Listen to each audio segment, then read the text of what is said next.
Stan Arthur here for the I Love St. Pete Facebook group. If you're a business owner looking to connect with tens of thousands of potential new local customers, you owe it to yourself to get enrolled in our Key Tag Rewards program. Since 2019, we've signed up more than 200 local merchants. Sponsor opportunities are available too, such as our group banner ad and even your own custom key tags. Just go to stpetekeytag.com, get enrolled, and get ready to get busy. stpetekeytag.com. Breaking news, live shows, unprecedented content. Notoriety Sports Network, built different.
What's going on? Welcome back to another edition of the Evolution of Sports Talk Television here live nightly on I Love St. Pete. And of course, the Notoriety Sports Network. It's the Sports Web. I'm your host, Peter Blake, giving you something to think about. How do we start off Monday night here on the Sports Web?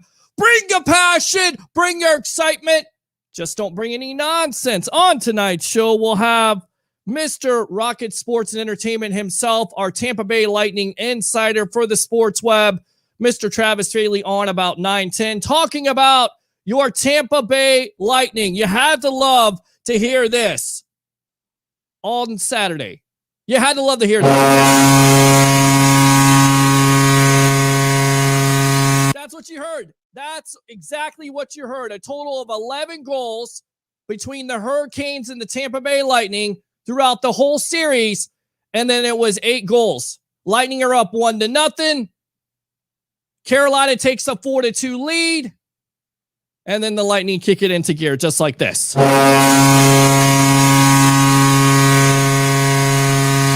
we'll talk about your Tampa Bay Lightning tonight. We'll take your phone calls because just because we have a guest here doesn't mean we can't talk with you. 727-255-0391 at 727-255-0391 at 9:30. We'll have Mr. Dennis Phillips of ABC Action News talking about your Tampa Bay Buccaneers. They made some big news today with a raise to Bruce Arians. Oh, by the way, he deserves it because your Tampa Bay Buccaneers are Super Bowl champions, world champions, and Jason Light looks like he got a couple years added to his contract. So all you Jason Light haters out there, it's not a good night for you. But I don't know how you can hate on Jason Light after the season the Tampa Bay Buccaneers had in 2020. So they got a pay raise. They got added years, not BA, but Jason Light, according to Ian Rappaport of NFL Network. So we'll talk to him about that. Maybe some Major League Baseball talk. Julio Jones traded from the Atlanta Falcons. So Bucs fans, how do you feel about that? Are you happy that he's out of the NFC South? How do you feel about it? We'll talk about that a little bit later on. At 10 o'clock, we will have Late Night with Leo Haggerty, again, going around the NFL, talking about the Julio Jones trade, getting into the National Basketball Association, talking about the NBA. At 10:30, we'll have Nicholas Alvarez, who is also show host here on the Notoriety Sports Network for Houston. We'll be talking a little WWE, AEW, a lot of things happening. Get his thoughts, get the latest on Deshaun Watson. And then at 11 o'clock, we will have Justin Graver of the Titans Film Room and Broadway Sports Media giving us the Tennessee Titans perspective. So lots of things to talk about, lots of stuff to discuss here on the Evolution of Sports Talk Television. 727-255-0391 and 727-255-0391. I wasn't going to do a show tonight because I wasn't sure if the Lightning were playing, but as soon as they weren't playing, we had to talk about it. What do you think about your Tampa Bay Lightning taking a commanding 3-1 lead? Do they close it out tomorrow night over the Carolina Hurricanes? Are they going to get it done? Did you have any doubt when they were down 4-2? Because I know I was kind of like, uh-oh, what can this Lightning team do? And boy, I tell you right now, on the power play, 3 for 6. Unbelievable. I mean, honestly, whether you're a hockey fan or not, just enjoy the playoff hockey. Just enjoy it. Enjoy enjoy talking or seeing Steven Stamkos back. Enjoy seeing Nikita Kucherov back.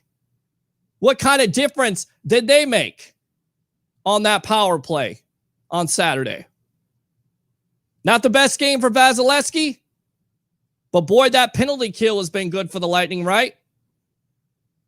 Shut down the Hurricanes. That's what you have to do. They keep on telling me in every sport, defense wins championships. Oh, by the way, shifting to the NBA. What happened to the Milwaukee Bucks? I thought they were a defensive team. Guess not. Even without James Harden. So lots of things to discuss tonight here on the Sports Web. Want to read this comment here. Mr. Ron says, Mr. Peter Blake, thanks a lot for tuning in on I Love St. Pete. Once again, on the Notoriety Sports Network. So they take care of business. Will they take care of business tomorrow night? Have you enjoyed this playoff experience? Is this team actually better, in your opinion, than they were last year? I don't know. I want to hear from Travis Faley. I want to get his opinion on this. But you got to love it. I mean, this is what you heard. This is exactly what you heard on Saturday. Whether you're a hockey fan or not, you got to love the scoring, right? Boy, that's loud. I hope that wakes everybody up here on a Monday night. So 8 goals in that second period. We'll get the latest from Travis Faley, our Tampa Bay Lightning insider here. Wasn't it nice to see Steven Stamkos? 2 goals in this postseason. Can you see the difference? Can you see the difference these skilled players make on the power play? Can you see it? It's been amazing. So, Bucks making big news today once again. What do you think? Do you like it? Just reading a couple articles today around Bucksland, if you will. Some articles pointing out players that are going to stand out. And I've seen some of them. Who are 3 players that you think are going to make a difference in 2021? 727-255-0391. It's 727-255-0391. And of course, we'll talk about your Tampa Bay Rays. I get it. It's been a long season. Not really for everybody else in Major League Baseball. For the Yankees getting swept by the Red Sox and the Rays taking full advantage of it. 38-23. How about that? I'm telling you, I really am. I mean, you can say whatever you want to about this team not spending money, and I have on this show, but goodness, you really got to take your hat off to what the Rays do. You really do. Cameron Decker says, nonsense. Yaj says, let's go Lightning. Let's go Rays. Because I'll be reading these comments right now, but I'm looking down, and you got to click on the link because I can't see your name. So that's why I'm looking down. So I appreciate it, Yaj. Let me go ahead and do that again. That's my new thing right now. instead of fire the cannons, I'm going to go ahead and do that. Because obviously, either we're going to wake some people up, we're going to make them Tampa Bay Lightning fans, or we're just going to annoy the hell out of everybody. 727-255-0391. It's 727-255-0391. So what a crock of a shot. I don't know what that is. Nonsense. I know that's Cameron. Okay. I'd like to see you take your hat. I'd like to see you take your hat off. I don't have a hat on. What are you talking about? All right. Enough talking to you guys. Because some of you guys are really spewing some nonsense. I'm going to go ahead and fire the buzzer. Let's go down to my buddy here, Curtis. Curtis, welcome to the Evolution. Where you been, my friend? I've been working my ass off, man. What's going on, brother? Doing good, man. We're talking, starting off the show. We're going to have Travis Faley on in just a little bit here. Going to get him on. Going to get Dennis Phillips on. But talking about your Tampa Bay Lightning with their big win on Saturday, that explosion in the second period with the 8 goals. And this is what I heard. That's my new Fire the Cannons. Anytime somebody wants to talk about Lightning, that's what we're going to play. So now that you're awake, what do you have to say? I have a question. I want this to be your question for the evening. Sure. Where would it put the city of Tampa if the Lightning and the Bucks both went back to back? Well, it's Tampa Bay, but it would be tremendous. I mean, I don't know. It puts them on the pantheon, Leo word, of great teams already. I mean, who has done that? Who's done back to back? I don't think no one has done that. I mean, in football, I know the last time somebody did back to back was, of course, I believe the 2003-2004 Patriots, and that's what Brady is going to try to accomplish with the Bucks this year. Yep. But a hockey team doing it also, I mean, it's just amazing right now. If you're a sports fan, you have to love what is going on in the Tampa Bay area with the hockey team, with the football team, and of course, with the Rays baseball team. If not for ownership talking stadium, people would be loving that because that was a team last year that went all the way to Game 6 in the World Series. So it's an amazing time to be a Tampa Bay sports fan. That's for sure. Absolutely. Well, I watch a lot of ESPN, and they said that we were supposed to have a tough time against the Hurricanes, which I think is from what I've been saying, has been a joke. But Barry Melrose picked, I think, Colorado to win it all. Well, what's he know? Listen, exactly. But here's the thing. I don't see anybody touching the Lightning right now. I don't either. They are on fire. Mm-hmm. And it is just like I stopped watching the game. I checked the score. When I turned the game on, I came home from work and turned the game on. It was like 4-0. I'm like, I'm not even finna watch this. It's pointless to watch this. It's pointless to watch this. The game is over with, especially with our goalie. That dude is like a god right now. Well, he wasn't that great on Saturday. He did give up some goals there. He was screened, so it wasn't necessarily all his fault. You definitely didn't have the defense in front of him. Nobody's perfect. Right. I agree.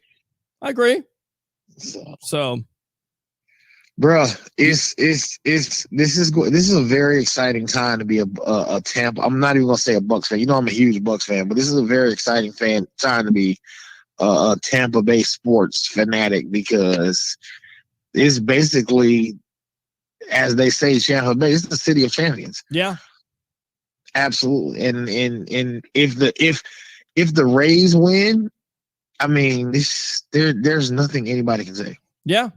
There's nothing anybody can say. Well, you can't really say anything at this point besides, again, just keep on winning, keep on doing what they're doing right now, because I think the national media looks at, Tampa Bay as, nothing of a sports town. And if you continue to win championships and continue to be competitive, then the national media has to stop hating, or they can continue to hate and all these teams can continue to win. Let me ask you this, and I'll get you out of here, because we got Travis Faley of Rocket Sports and Entertainment, our Tampa Bay Lightning insider here on the Notoriety Sports Network, and I Love St. Pete.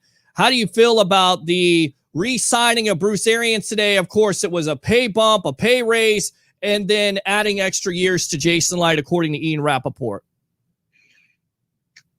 I mean, it should. I mean, well, it's to be expected. And I don't. I think that I think Bruce is going to take a couple. He might. I think him and Brady are going to ride off together. Right. I think when Brady retires, I think Arians is going to leave. And I'm praying that we keep Bowles and Leftwich and just one of them get promoted. Okay. And Jason Light, that guy's not going. That guy, he might as well go on to retire because he's not after all the GMs that we've been through. I mean, you know, he had a rocky start, right? But I mean, he righted the ship, and you know we're selling the championships, and that's all that matters right now. That's all that any Bucks fan wants to see right now. So I agree. I absolutely agree. I think Jason Light deserved it, and I definitely think BA deserved it. But what a difference a couple of years makes, because there was a lot of fans in town that were not only trying to say that BA couldn't coach because of all the turnovers and inability to score in the red zone, but also Jason Light, drafting a kicker, doing this, doing that. And now it's all come up aces for the Tampa Bay Buccaneers. And I got two things I want to say. The one thing we didn't talk about the Lightning is they returned basically their whole team as well. Mm-hmm. The whole team. So, it's just like the Bucks. They basically returned the whole team, and they're right back in the thick of it. Yep. And the second thing is, I'm so glad that Julio Jones is not in my division anymore. I mean, how good does that feel, Bucks fans? How good does that feel? Even though the guy couldn't necessarily stay healthy consistently, now you don't have to worry about that. Now you have to worry about Ridley on one side and the other kid Pitts. And Pitts in the middle. Right, Pitts in the middle. So we'll see what happens with the Atlanta Falcons. But still, their thing that's plagued them that may have plagued the Tennessee Titans, and we'll talk to an insider there covering the Titans. The defense. Can the defense get it done? You can get all these offensive weapons all you want to, but if you can't stop anybody, it really doesn't matter. Curtis, I'm going to go ahead and do this right here. Great job, my friend. Thanks a lot for calling the evolution of Sports Talk Television. Use that second call. All right, boss? All right, brother. All right, appreciate you. There you go. Curtis from Newport Richie. Read these comments, and then I'll get out to Travis Faley of Rocket Sports and Entertainment. Let's see. Let me go ahead. I don't know who this is, but again, I think this is Cameron Decker. He says, Chris, I like to see you take your hat off. Okay. I want to see. Okay. You kept on saying that. Tampa teams are on fire. I'm drunk. I need to go home. I'm going to lay in bed and color with my phone while you're on it. Well, I appreciate that. I don't know why you're doing that, but okay.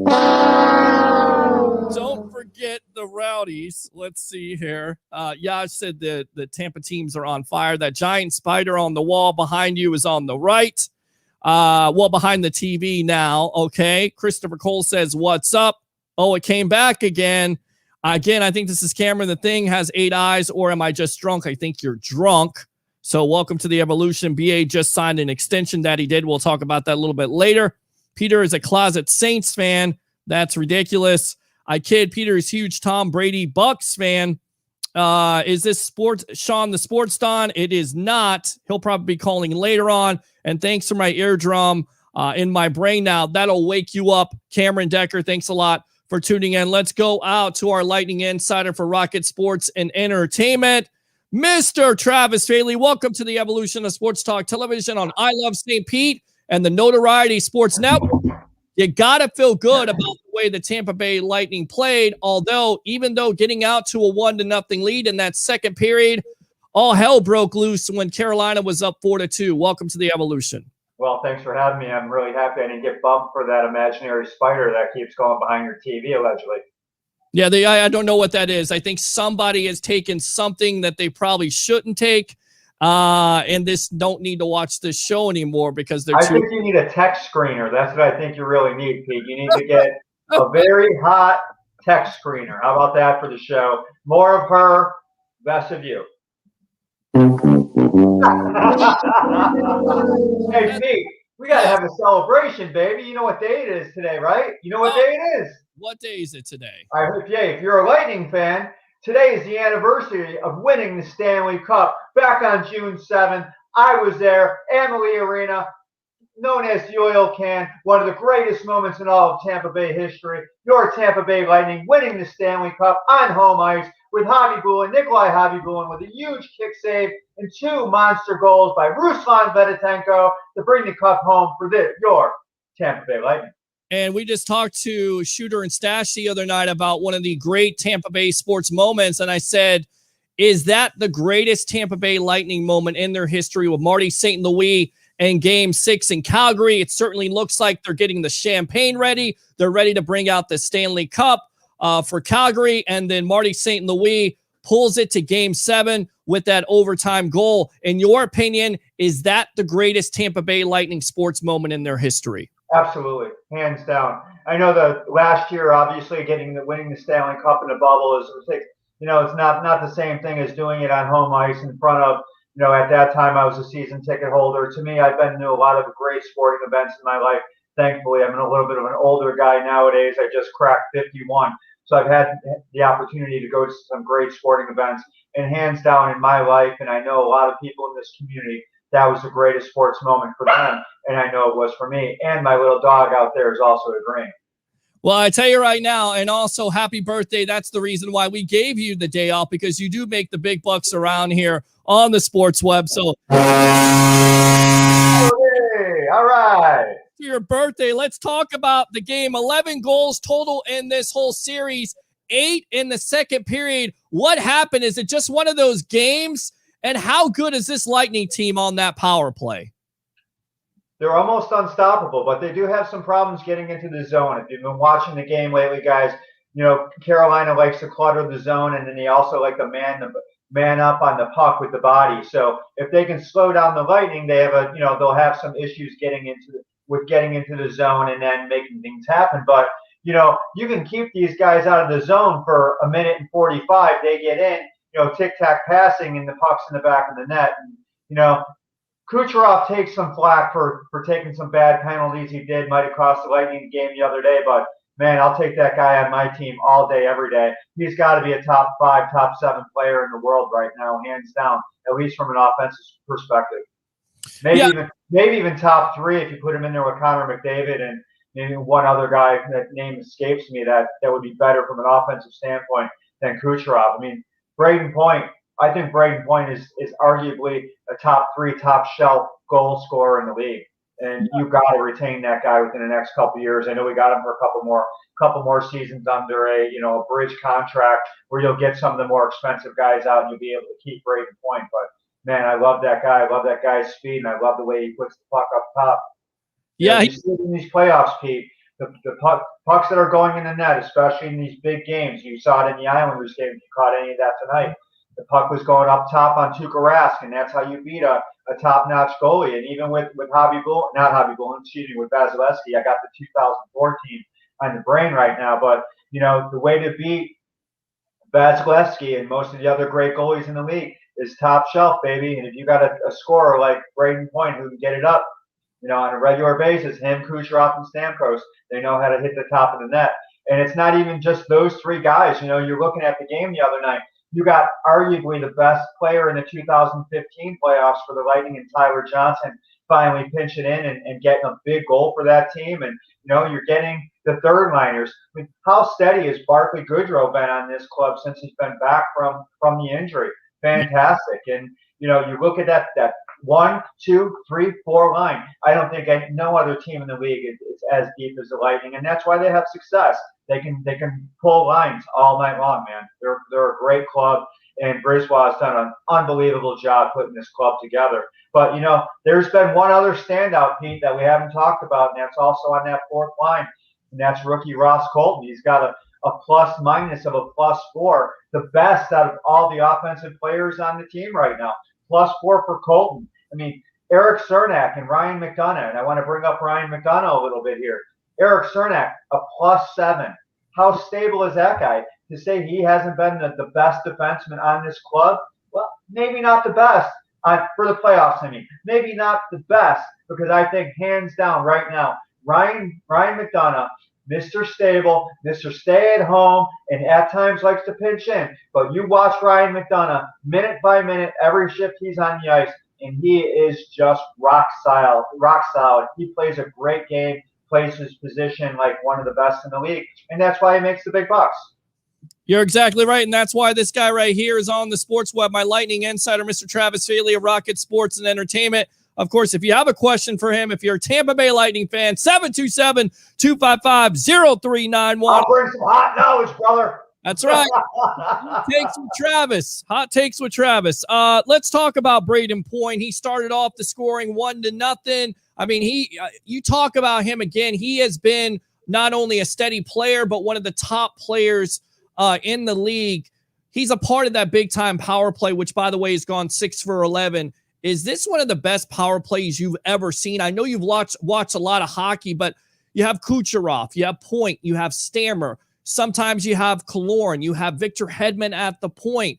I mean, how do you, again, this is a good penalty kill. I think it was like the second or third penalty kill. It was the third in the league, Pete. Third in the league, and it's just tough, because goalies try to concentrate on multiple players, but when you're throwing out 3-4 players on the club, there's times that the Lightning will go 4 offensemen on the power play. You'll stick Killorn right out in front for screening, and then you still have Braden Point. You keep the one defenseman out there with Victor Hedman, who's basically an offensive defenseman. So you got 5 guys on that club when they're coming at you with pinpoint precision with the passing. It's really tough. And even the second unit is pretty fantastic with Yanni Gourde. That guy, he's nonstop, man. He's an energizer. He's basically Duracell. He's a great player. You got to have guys on the first through 4 to win Stanley Cups, and that's why this team's got a great shot to win another Stanley Cup, because it's Julien Brisebois. And I don't know if you guys saw what happened tonight, but the Islanders 5-4 over the Bruins, and I'll take that all day. I like that matchup a little bit better for the Lightning if we do move on against the Islanders than I do against Boston. Boston is just want to see the rat out of the playoffs, baby. Less Bruins, the better. How about that? No, absolutely. Because look, Tampa Bay, they've beaten Boston before, but they've also had their fair share of struggles. And then on top of it, the Lightning eliminating the Islanders in a pretty good series last year. So it would definitely be must-see hockey TV. And speaking of must-see hockey TV, that would be Steven Stamkos. Talk about those 2 goals. I mean, once again, in his wheelhouse on that right side, basically he's not going to miss. He missed early on in the series. He didn't miss on the power play. No, he didn't. And that like you said, that's his bread and butter. He's probably got over 100 goals from that spot in his career, if not more, Pete. So, the other day when he missed it off to the left a little bit, when everybody, had a wow, he missed that one, and it came back to bite him a little bit when he did miss that shot. I'm sure he wanted that one back, and he's able to slam that one home the other night. And what a game, What a game. You get 8 goals in the second period, but I'm not looking at that tomorrow, Pete. I see another 3-1, 4-1 game for this Lightning club to close it out. I think John Cooper reins in the guys a little bit. They play more of a defensive scheme, maybe a defensive system, and I think Vasilevsky brings it home. Sometimes when he gives up a lot of goals, you look for him to rebound the next game, and I think John Cooper's going to have these boys ready to bring it home tomorrow night in Game 5 against Carolina. And you talk about John Cooper, his comments were there was a time where we had one of the greatest show on ice a few years ago, and many times those ended up in disappointing playoff outs. Probably we've had success in the last couple of years is because we've had the ability to win in different ways. If you want to get into a shootout, we have the group that can do that. So basically, look, if you need a defensive battle, we've seen the Lightning do that in this series versus the Carolina Hurricanes with their penalty kill, holding up to 2 for 11. Let's not just talk about that power play by the Tampa Bay Lightning. Let's talk about that penalty kill, 2 for 11. I think they've been much more aggressive against this Carolina team, going out and challenging not only on the entry, but also once they bring the puck into the zone, going out and challenging the Carolina Hurricanes to make the pass and make the play.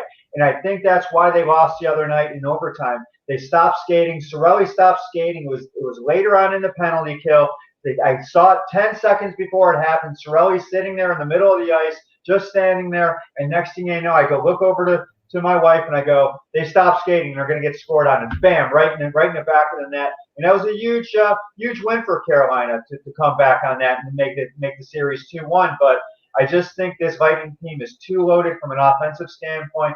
Line for line, I think this team once again, is better situated, better on paper, and better on the ice than any team in the league at this point. And wow, what's going on out west with the Vegas Knights in Colorado? Keep your eye on that series, because I think the winner of that series comes in and plays in the Stanley Cup. My question is, does Rob Brendamore go back to Najenovic at starting goalie, or does he stay with Mrazek? I think he goes back to the young guy, Pete. I really do. Mrazek looked super shaken, and I'm glad you brought that up, because that was another point I had jotted out on my monster notepad right here. So, no, I do think he goes back to the kid. You know, Mrazek, you can't give up 6 goals, and a couple of that shot, that slap shot that Kucherov hit on the off leg. He's got to make that save. There's no reason why that goes 5-hole. That's got to be, stick save out to the wing, and who knows? He makes that save that Lightning might not win that game yesterday. I'm sorry, on Saturday. Absolutely, he was not like he was in. He wasn't like he was in Game 2, where basically they made that change in. Actually, Game 3, excuse me, and then Game 4, he was definitely scored upon, especially once again in that second period. Again, the one thing you don't have to worry, Pete, about usually is Andrei Vasilevsky getting pulled like Tuukka Rask. I mean, one of the greatest goalies that I've ever seen play, Tuukka Rask, gets pulled tonight against the Islanders after giving up a bunch of goals. So, man, I have to tell you, it's right there in front of us, Pete. One more game tomorrow. Get some rest for, don't have to play Game 6 or Game 7. Get some rest, come in healthy, and get to the Eastern Conference Finals, either against Boston and the Islanders. And I like our chances against either one of those teams. Pete, I don't want to say it sort of stinks that Washington or Pittsburgh's not in the playoffs, but I'm not going to say it, but I'm sure the NHL's not happy about it. But, hey, anytime you don't have to play against Sid the Kid and Ovechkin, that's a positive. And thankfully they don't have to play either one of those teams, not tomorrow or possibly in the ECF. But, hey, let's not look too far ahead. Let's get the win tomorrow night and bring it back, right? Absolutely. So I got to read these comments and then I'll get you out of here. We got Dennis Phillips of ABC Action. We're not talking about the spider anymore, right? Well, this guy has beautiful eyes. Watching the best sports talk show in the Tampa Bay area of the sports web with I Love St. Pete Notoriety Sports Network. Thank you, Mom. Your check is in the mail, because I know that's my mom. She says the same thing over and over again. She's my future agent. He's like Owen Wilson, but prettier, okay? Listen, I got a better nose than Owen Wilson, and the only reason why my wife came up to me and talked to me at a club one night back in 1995 was because of my eyes. So thank you very much. My wife agrees with you about my eyes. I appreciate that. Let's see. I'm not going to read any more comments from this. No, Killorn, and this guy just pinched in verbal con. Killorn has been fantastic, and don't look forward to seeing him in a Lightning uniform next year. It's going to be a little bit too expensive to keep him and Tyler Johnson and have to pay Kucherov next year. So you will see a big shift in this club, especially with one of the big fan favorites in Alex Killorn possibly either renegotiating his deal, which I don't think is going to happen, or you'll possibly see him next year, on the Seattle Kraken. The Kraken. Best name in hockey. That's it. You have Tyler Johnson. He scored the other day. Does it look like he's starting to get it? Does it look like he's starting to get a little bit hotter here and play with a little bit more? I don't know if the word is emotion. I think there's times where he just looks like he doesn't necessarily have all the energy, and now he looks like he's getting it back. Is that what you see here? I think the guy's been snake bit, Pete. The last 2 seasons, he wasn't great last year in the playoffs, and it wasn't because of lack of effort. It was because it happens to the best of us. Just snake bit. Couldn't put the puck in the back of the net. He got a big goal the other night. That Maroon line with Colton has been fantastic. Colton has really energized that line. And, if Maroon can stay out of the penalty box, I think he's got 12 or 14 penalty minutes right now. He stays out of the box, this team's going to be very successful. It's the stupid penalties that kill this team. And it's not because the other team is forcing them to make the bad penalty. It's just emotions get ahead of them. And, you watch Carolina, they take penalties because they have to take penalties because of the offensive firepower. With the Lightning, sometimes their emotions just get a little bit too ahead of themselves with Sergachev and Kucherov and sometimes Pat Maroon. So just stay out of the box, and this Lightning team is going to be successful. This guy also calls you Fabio now. He says, hey, Fabio, where your eyes come from, I don't know what's wrong with Cameron Decker tonight, but he's just jerking around here. The second goal, off the wrist, we talked about that, was insane. Second period was insane again, 8 goals. Could you see a game like that tomorrow night, a high-scoring affair, or do you think it gets back to defensive match? Are you guys listening to me? I already said that a few minutes ago. What's wrong with you? Those headphones and those dumb texters are getting to the brain. No, I think it's a 3-1 game tomorrow, maybe a 4-1 with an empty netter, and I think the Lightning win it tomorrow night. Absolutely. All right. I don't know who's the wife, 2 words, home record. Geez, this guy. Tell him I'll subscribe to his OnlyFans. All right, Cameron Decker, this is what you get. All right, man. Go ahead and promote yourself there. This guy is crazy. Go for it. Hey, check us out on rocketsports-ent.com. You can check out all your sports and all your music news out there, and also get out to knac.com. That's my outlet out of California for all your hard rock and heavy metal news and streaming, everybody. Once again, or Travis Fayewood Photography. Check that out too. You like it. You'll dig it, baby. Dig it. Good stuff. I got to read this comment. It's like Jimmy Buffett had sex with Thor and he popped. Settle down, Rabbit. Settle down, Rabbit. All right, Travis Faley of Rocket Sports Entertainment. I'm done with you. Get out of here. Love you, pal. Talk to you. All right, see ya. I hate you, Cameron Decker. I really do. I freaking hate you. All right, it's enough of reading the comments, although I will read this. DeMarcus Smith has his fist up. I like that. Very cool with the fire. Guys, you can call in. We're going to have Dennis Phillips of ABC Action News, one of the hardest working men in the business, a meteorologist that comes on, gives us his time to talk sports. So without further ado, let's go ahead and get him on. Mr. Dennis Phillips, welcome to the Evolution of Sports Talk Television. How you doing tonight? Hey, Peter, that was riveting what I was just listening to you. I mean, you guys, that conversation that you guys were having, that was some good quality sports talk right there.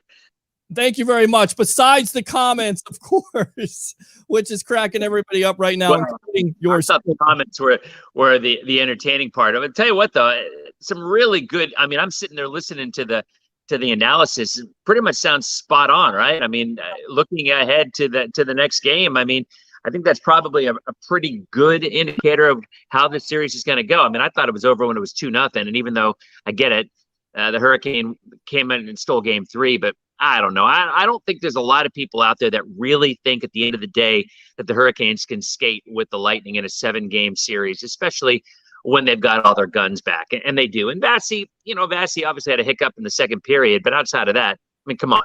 He's been Vasi, and that's a hot goaltender. All you got to do is ask the Montreal Canadiens right now. I mean, Corey Price, the Canadiens came in as the biggest long shot of any team in the playoffs to make it into the finals or to win the cup. And you know, they have still not been trailing whatsoever. The entire series, they have not been trailing against Winnipeg, and I think they still aren't. Yeah, it's 2-2 with Montreal going on the power play. So we all know a hot goaltender is what often leads to a Stanley Cup victory, and the Bolts are certainly in the running with that with Vasi.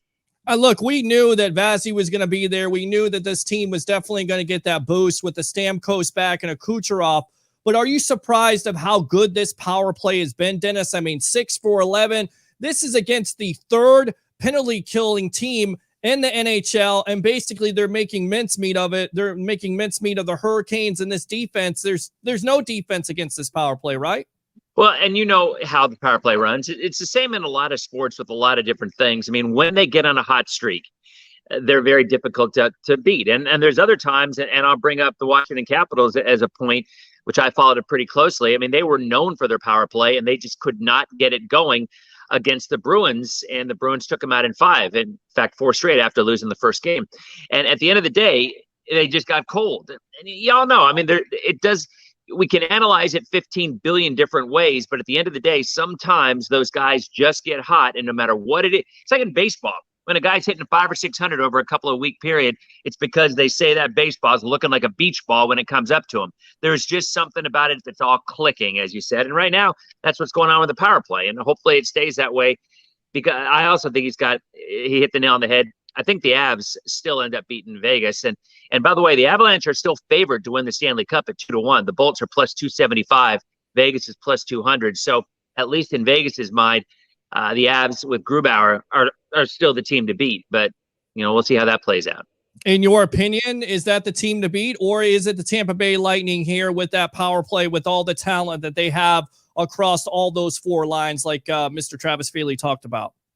I think with the experience, and that's the other thing, because, Grubauer, by the way, for, again, having a background being a Caps fan all my life until I moved down here, he pretty much was the guy. In fact, when the Caps won the Stanley Cup 3 years ago, Grubauer started the playoffs in goal, and they took him out after a game or two, and he was the guy. They let him go to Colorado, and he has been money all year round. Or his goals against average is below 2 goals a game. The guy has been a stud, but he hasn't proven that he can do it when there's pressure. And even though pressure is one of those things that you just can't describe or define, the Bolts have gone through it. And you can argue that maybe that came into play when the Bolts lost to the Blackhawks several years ago, because they hadn't been there. But now they have been.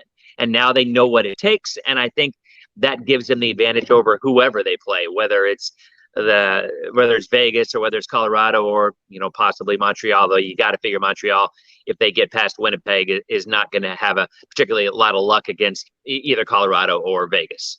All right, this guy's calling you Dan Marino now. He's saying you look like Dan Marino. He's saying, is Dan Marino your favorite player? Of course, there is some Pennsylvania ties there. So is Dan Marino one of your favorite quarterbacks of all time? Well, as a matter of fact, I hated Dan Marino only because he played for Pitt and I was a Penn State grad. Mm-hmm. And by the way, Marino was there when I was there at Penn State. So we're about the same age.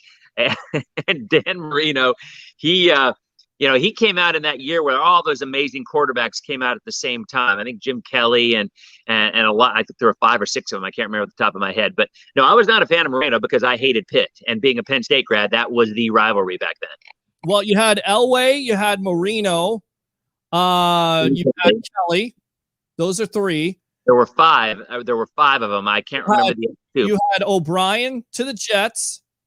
And you had Tony Eason to the Patriots. Yeah.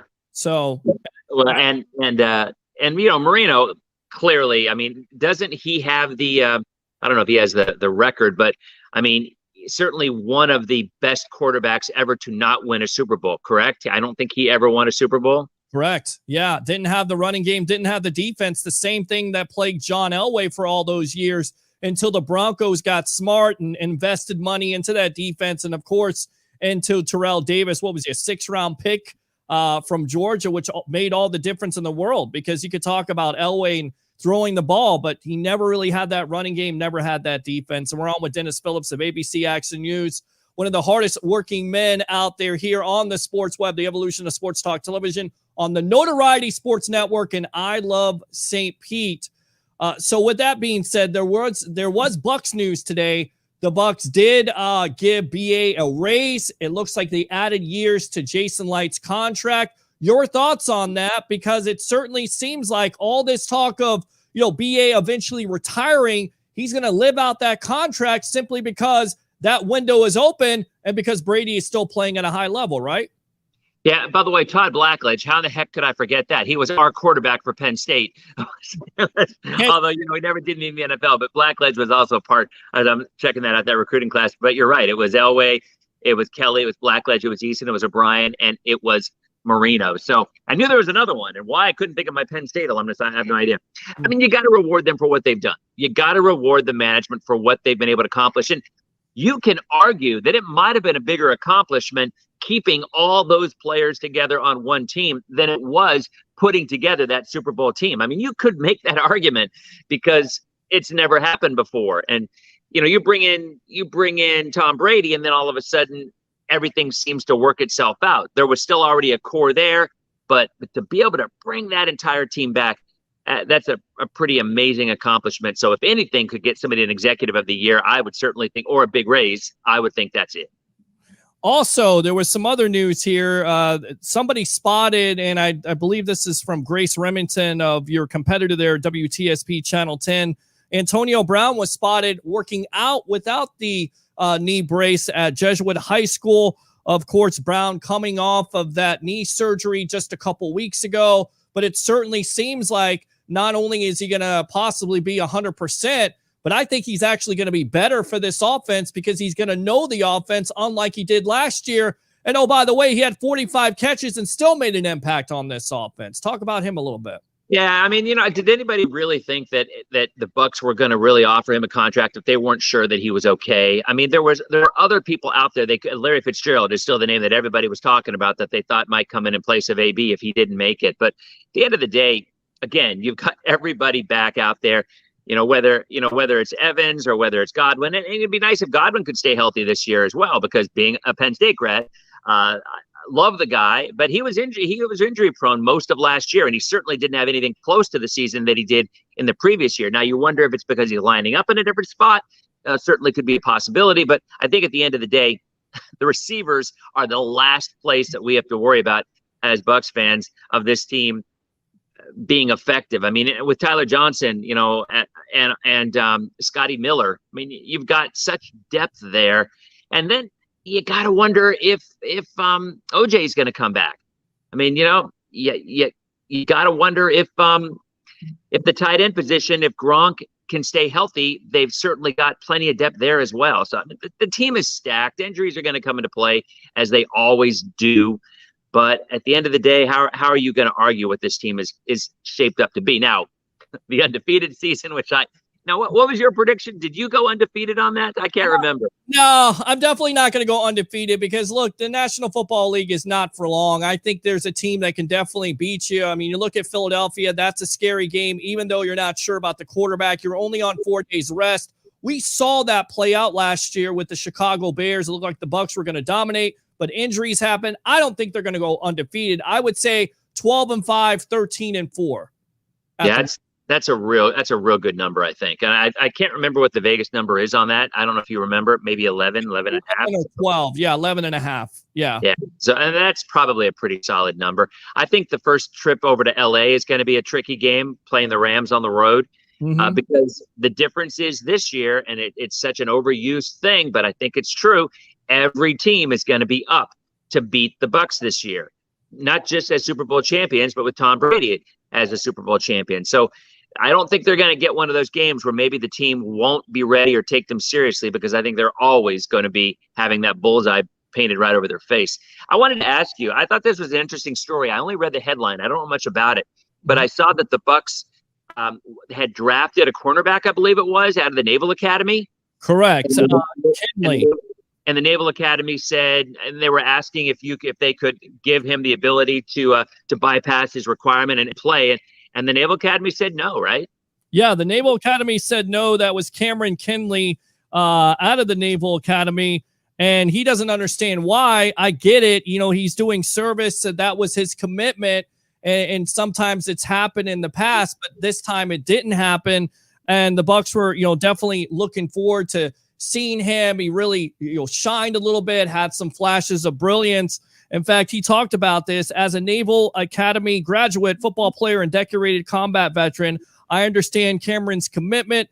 Divine Sports Entertainment co-founder Ryan Williams-Jenkins said, this is Ryan Williams. I also understand there are ways he can fulfill his commitment while representing the Navy and playing professional sports. I played with 3-time Super Bowl champion Joe Cardona, who still serves our country as a Navy reservist. If there is a directive and precedent allowing other service academy athletes to pursue this opportunity, what makes Cameron different? It's important to note that this could have a long-term effect on his mental going forward.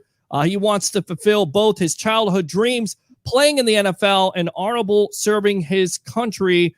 And that was from Divine Sports Entertainment. He also says, I'm well aware and embrace the commitment that I made to serve when I arrived at the Naval Academy. Not asking to set aside that commitment. Instead, I want to represent my country in the Navy as an NFL player, just as other players have been able to do if allowed to pursue an opportunity. And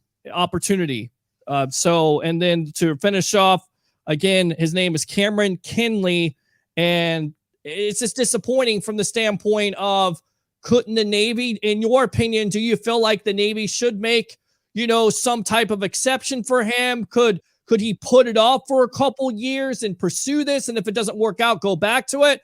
I mean, should there be something done in your opinion? Well, I'm curious why the Bucs drafted him if they didn't know for sure that he was going to be available? Or would it be like David Robinson in the NBA? Does David Robinson, I think David Robinson served a couple of years before getting in and starting to play with the Spurs. So, maybe they had that in mind. I mean, maybe they drafted the kid thinking, all right, he might have 2 years of service, or maybe they drafted him thinking he'd be able to get out of it. Now, if you're asking me, I'm kind of old school. If you sign up for the Naval Academy, which is, by the way, an honor to get into, it isn't like you're just signing up for the Navy, which is great enough. You are accepted into the Naval Academy, which means you probably have great grades. You probably have amazing character. And in his case, he's also an exceptional athlete. But, in my opinion, it's just me, my opinion, I think if you sign up for that, you fulfill the commitment and then you go from there. But, I get it. Nowadays, that is the way people always think.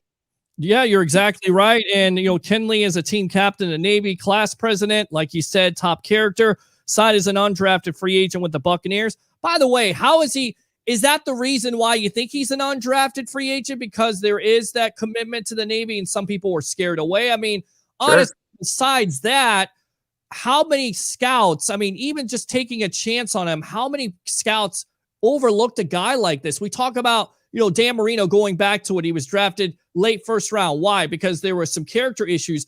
But here is a team captain for the Navy. Here's a class president, and he doesn't even get drafted. Am I missing something here? Well, I don't know anything about him as a player. And I think maybe the most obvious thing is maybe he just wasn't as good of a player as a lot of the other guys were, because you're right. You're not questioning anything. And again, I don't know the guy at all.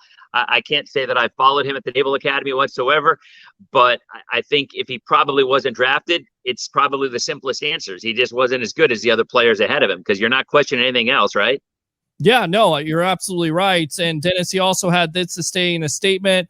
He hopes that the situation will soon be overturned and that he can get back to competing on the field and representing the U.S. Navy. But he's been trying. He spent the past week processing the emotions. I mean, you make that commitment. You don't want to look like the bad guy. But then again, here's your dream. And he has absolutely a great opportunity to make this team what he's just shown in that small body of work. He had an interception. He looked pretty good with coverage. And of course, the Bucs lost Ryan Smith, and we're on with Dennis Phillips of ABC Action News here. I mean, it's somewhat disappointing. Do you feel like the disappointing thing was how much the Atlanta Falcons got for a Julio Jones, only a second-round pick, when all we talked about was how they wanted a first-round pick? They get a second-round pick. Salary gets picked up by the Tennessee Titans. So, in your opinion, did the Falcons get enough from the Tennessee Titans for Jones? We're now at a point in professional sports that when a player says, I'm done with the team, it seems like the majority of the time they're done with the team. Mm-hmm. Julio is an amazing talent who is now getting up there and he had serious issues last season, injury-wise, and he missed a lot of games the previous season. Now, the thing I always wonder about that, and I'm not making this statement toward Julio at all, but I've always wondered if somebody is unhappy in the situation where they are, like they're just miserable in whatever city, whatever team they're playing for, are they going to be more likely to play through an injury than somebody who's maybe happy and he will be able to play through an injury? It just seems like there's people out there, and I think of AJ Green as an example, and not so much this past year, but the season before, where he just kept sitting over and over again. And you just wonder if last season Julio was on the sideline because he was really hurt the whole time, or and could have played through it, or was he just unhappy with where he was and didn't feel like pushing it? I don't know the answer. I really don't. But I always wonder that question to myself. Yeah, I mean, he's still productive wide receiver, 3 touchdowns last year, 55 catches, but only played in 9 games. So, Vegas believes in him. It's went from 40-1 to 25-1 to win a Super Bowl. But to me, offense is not necessarily the biggest problem. I get it. You put another wide receiver on the side with an A.J. Brown, but you have the 28th ranked total defense in the NFL. That's got to improve. That's really disappointing. I don't know if Jones does that. I don't know if Jones corrects that defensive problem. No, I mean, you're right. It gives a little bit of space for AJ Brown. And oh, by the way, there's this guy named Derrick Henry who has been known to be decent at times right? So, I mean, you're right. Yards last year. Yeah. I mean, they might be the team that just has to outscore everybody 34-31 or 34-28, which would be a really fun thing to watch. But at the end of the day, I think he's definitely a great addition for the Titans, but I don't think you're going to get much out of a 30-plus-year-old receiver with a bad hamstring and a history of injury the last few years. Now, you go back a few years, the guy he didn't get enough touchdowns. No, he didn't get a lot of touchdowns, but man, he got so many yards. It was insane. I mean, it was crazy. I'm a big fantasy guy. We've talked about this for a long time. And in terms of fantasy, you figure at some point those numbers were going to correct themselves with the touchdown, as many yards as he got. And they never did. Maybe Tennessee it will. But at the end of the day, he's still getting up there and he's still injury prone. So I can't imagine the Falcons. I never thought the Falcons were going to get a first-round pick out of him. Yeah, well, that's what they were expecting, but obviously they didn't get that. So now Bucs fans and the NFC South in general doesn't necessarily have to worry about Julio Jones. I saw this somewhere. Who do you think the most dangerous wide receiver in this division now is? Is it a Mike Evans? Is it a Chris Godwin? Or is it somebody else that we're not talking about? Michael Thomas, everybody's forgotten about that guy. And I'm not so sure Jameis would be the guy to use him like Drew was. But, Michael Thomas, at least going into this last year, was drafted higher than any other wide receiver in fantasy football, who at least compared to the Bucs and compared to Evans and Godwin. And he just had a horrible year. He was unhappy. He had injuries. I mean, and now, again, you've got Jameis, although you can also make that argument that Jameis might have to throw the ball a lot. And maybe Thomas is the guy that he'll be throwing it to. And if it isn't him, I don't know. I look for Godwin to have a bounce back season. I think last year, in spite of the fact that they won the Super Bowl, he did not have a Chris Godwin kind of year. The guy's got a great work ethic. He had a lot of weird injuries that came up, and you got to figure that maybe he might turn it around. And the Carolina Panthers, I'm not a Sam Darnold guy per se, but I am a guy that gets out of New York and gets to some other place with a new opportunity and still at a young age. And I think the Carolina wide receivers could come up real nice this year as well. But at the end of the day, if you were to have to pick one, I'd probably say Michael Thomas. I mean, Michael Thomas is Michael Thomas. And outside of last year, he was pretty much the best receiver in football. Well, I tell you right now, Mike Evans also, I mean, he definitely has something to say about that. 7 consecutive 1,000-yard receiving. If he could stay healthy, that's the problem with both of those wide receivers for the Bucs, and that's why they have to stack up. You got hamstring issues with Evans. And the other thing too is, sorry to interrupt. The other thing is the Bucs have so much depth. There's so many weapons for Brady to throw to. I mean, think about that. I mean, and that's another reason why I think Thomas might end up with better numbers, because you've got Evans, you've got Godwin, you've got Gronk, you've got OJ, you've got Tyler. I mean, you've got all these guys and you have to spread the ball around to. Who does New Orleans have? Emmanuel Sanders isn't even there anymore. So they don't have much of a passing game outside of, Kamara in the flat. So just pure volume wise, I would think that Thomas is going to have better numbers. But again, that's just me. Hey, who knows? You're the fantasy guy here. We got Leo Haggerty on here. I'm about to go to him, but I think he wants to say hi to you. Leo Haggerty, the legend. Late Night with Leo. Say hi to Dennis Phillips of ABC Action News. How are we doing tonight? I'll tell you what, being on with the Tampa Bay icon, Peter's the icon. The guy does more than weather. I'm impressed, Brian. Congratulations, and your insight is fabulous. He really is, and we're going to keep on getting him on here on the Sports Web as long as he'll have me, because I love talking sports with this guy. He definitely knows his fantasy stuff. Talking about that, we were talking about Julio Jones before, Leo. What do you think the fantasy impact for Jones is, Dennis, with the Tennessee Titans? I mean, you look, Tannehill, 33 touchdowns, 7 interceptions. A lot of people say they don't throw the ball a lot.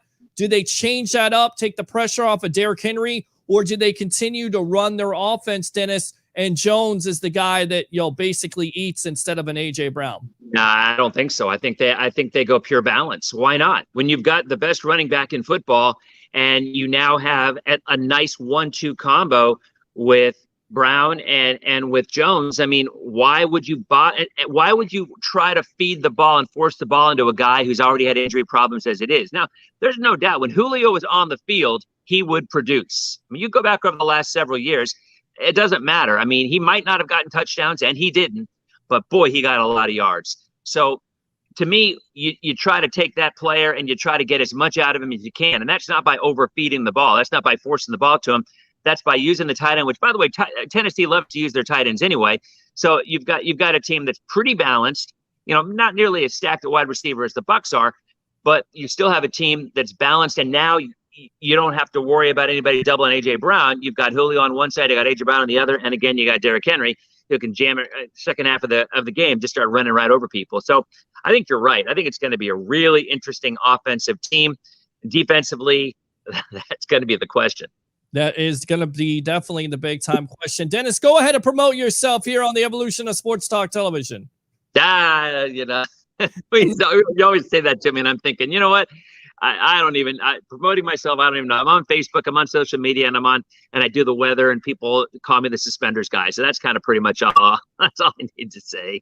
He has a show on Tuesday and Thursdays on Facebook Live. He's on ABC Action News, one of the hardest working men I know out there, the best meteorologist in the Tampa Bay area. I'll promote you. Mr. Dennis Phillips, thanks a lot for your time here on the Sports Web Live on I Love St. Pete and the Notoriety Sports Network. All right, boss? Okay, have a great day. All right, buddy. There you go. Dennis Phillips, as always, love having him on the Sports Web. Let's go out. Have a great evening, Dennis. Yes, he's gone. And let's go out to late night with Mr. Leo Haggerty, and talk about this Julio Jones trade. Much has been made about the Falcons trying to get a number 1 pick. They only get a second round pick, I believe a later round pick. I think it's a 6th round selection. So what are your thoughts on the deal? And in your opinion, is this a steal by the Titans? And how happy are Bucs fans at this point getting rid of Jones from the Falcons? Oh, dear God, Peter, the biggest winner in this is Tampa Bay. Name me another player that was a Bucs killer other than Julio Jones. Oh. I mean, you could count on him for putting up triple-digit yardage every game they played against the Pewter Pirates. It was just, it's a given. It was going to happen. Right. And you know what, Peter? I think Atlanta blinked. I would have told Tennessee, I would have told anybody, if you're not coming with a first rounder, don't bother. And I think the Falcons panicked. I think they should have just held on and held on and held on. And if I can't believe they couldn't find a way to restructure somebody to keep Julio. Can you imagine Julio Jones and Kyle Pitts on the field at the same time? That is a matchup nightmare. It's scary because if Jones can stay healthy, and look, he's been consistently unhealthy, only played 9 games last year, but when he is healthy, we can all agree that he is a mismatch nightmare. And of course, he's one of the top wide receivers in the league. Oh, and what he really brings to the table is size. Mm-hmm. And you got a big wideout. And that is huge. And we see this with Tampa Bay every game. Mm-hmm. You got tight ends that are 6'6" and 6'7". You got a wide receiver that's 6'5" and 6'3". And as soon as they turn around, if the ball's thrown in the right place, they're separated. And it's a quarterback's dream to have a big wide receiver. And put him on Tennessee, and I'll tell you what, Peter, I asked my guy who covers the Tennessee Titans, Steve Barcardapone. Okay. And I said, Steve, wait, when you're trying to tackle Henry in the first quarter, is that a business decision? And he had the greatest line in the world, Peter, and you got to hear this.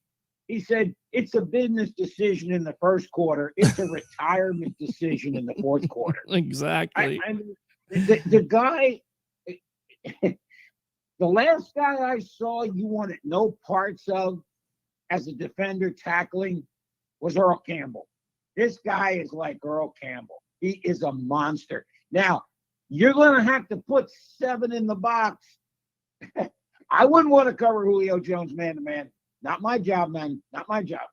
Yeah, definitely not. And we're on with the legend himself, Late Night with Leo Haggerty here on the Evolution of Sports Talk Television, the Sports Web. I'm your host, Peter Blake, giving you something to think about. I mean, you talk about Henry and Jones and, of course, A.J. Brown and Tannehill. You know, people make fun of him, but you're still 33 touchdowns, 7 interceptions, actually had a better year than the year previous with the 22-6. So, like I asked Dennis, do you think they're going to stay with their offense with running with Derrick Henry? Or does this team now try to throw the ball more? Do they do what gets them there? And if you do what gets them there, you know, Vegas feels like they're a Super Bowl contender. Do you feel like with the Jones move and with the moves they made in the offseason, getting a Bud Dupree from Pittsburgh, that defense can improve? Well, you know what, Peter? When you saw what Indianapolis did, and they went out and got Carson Wentz, Tennessee had to make a move. Sure. Because now the Texans are going to be down.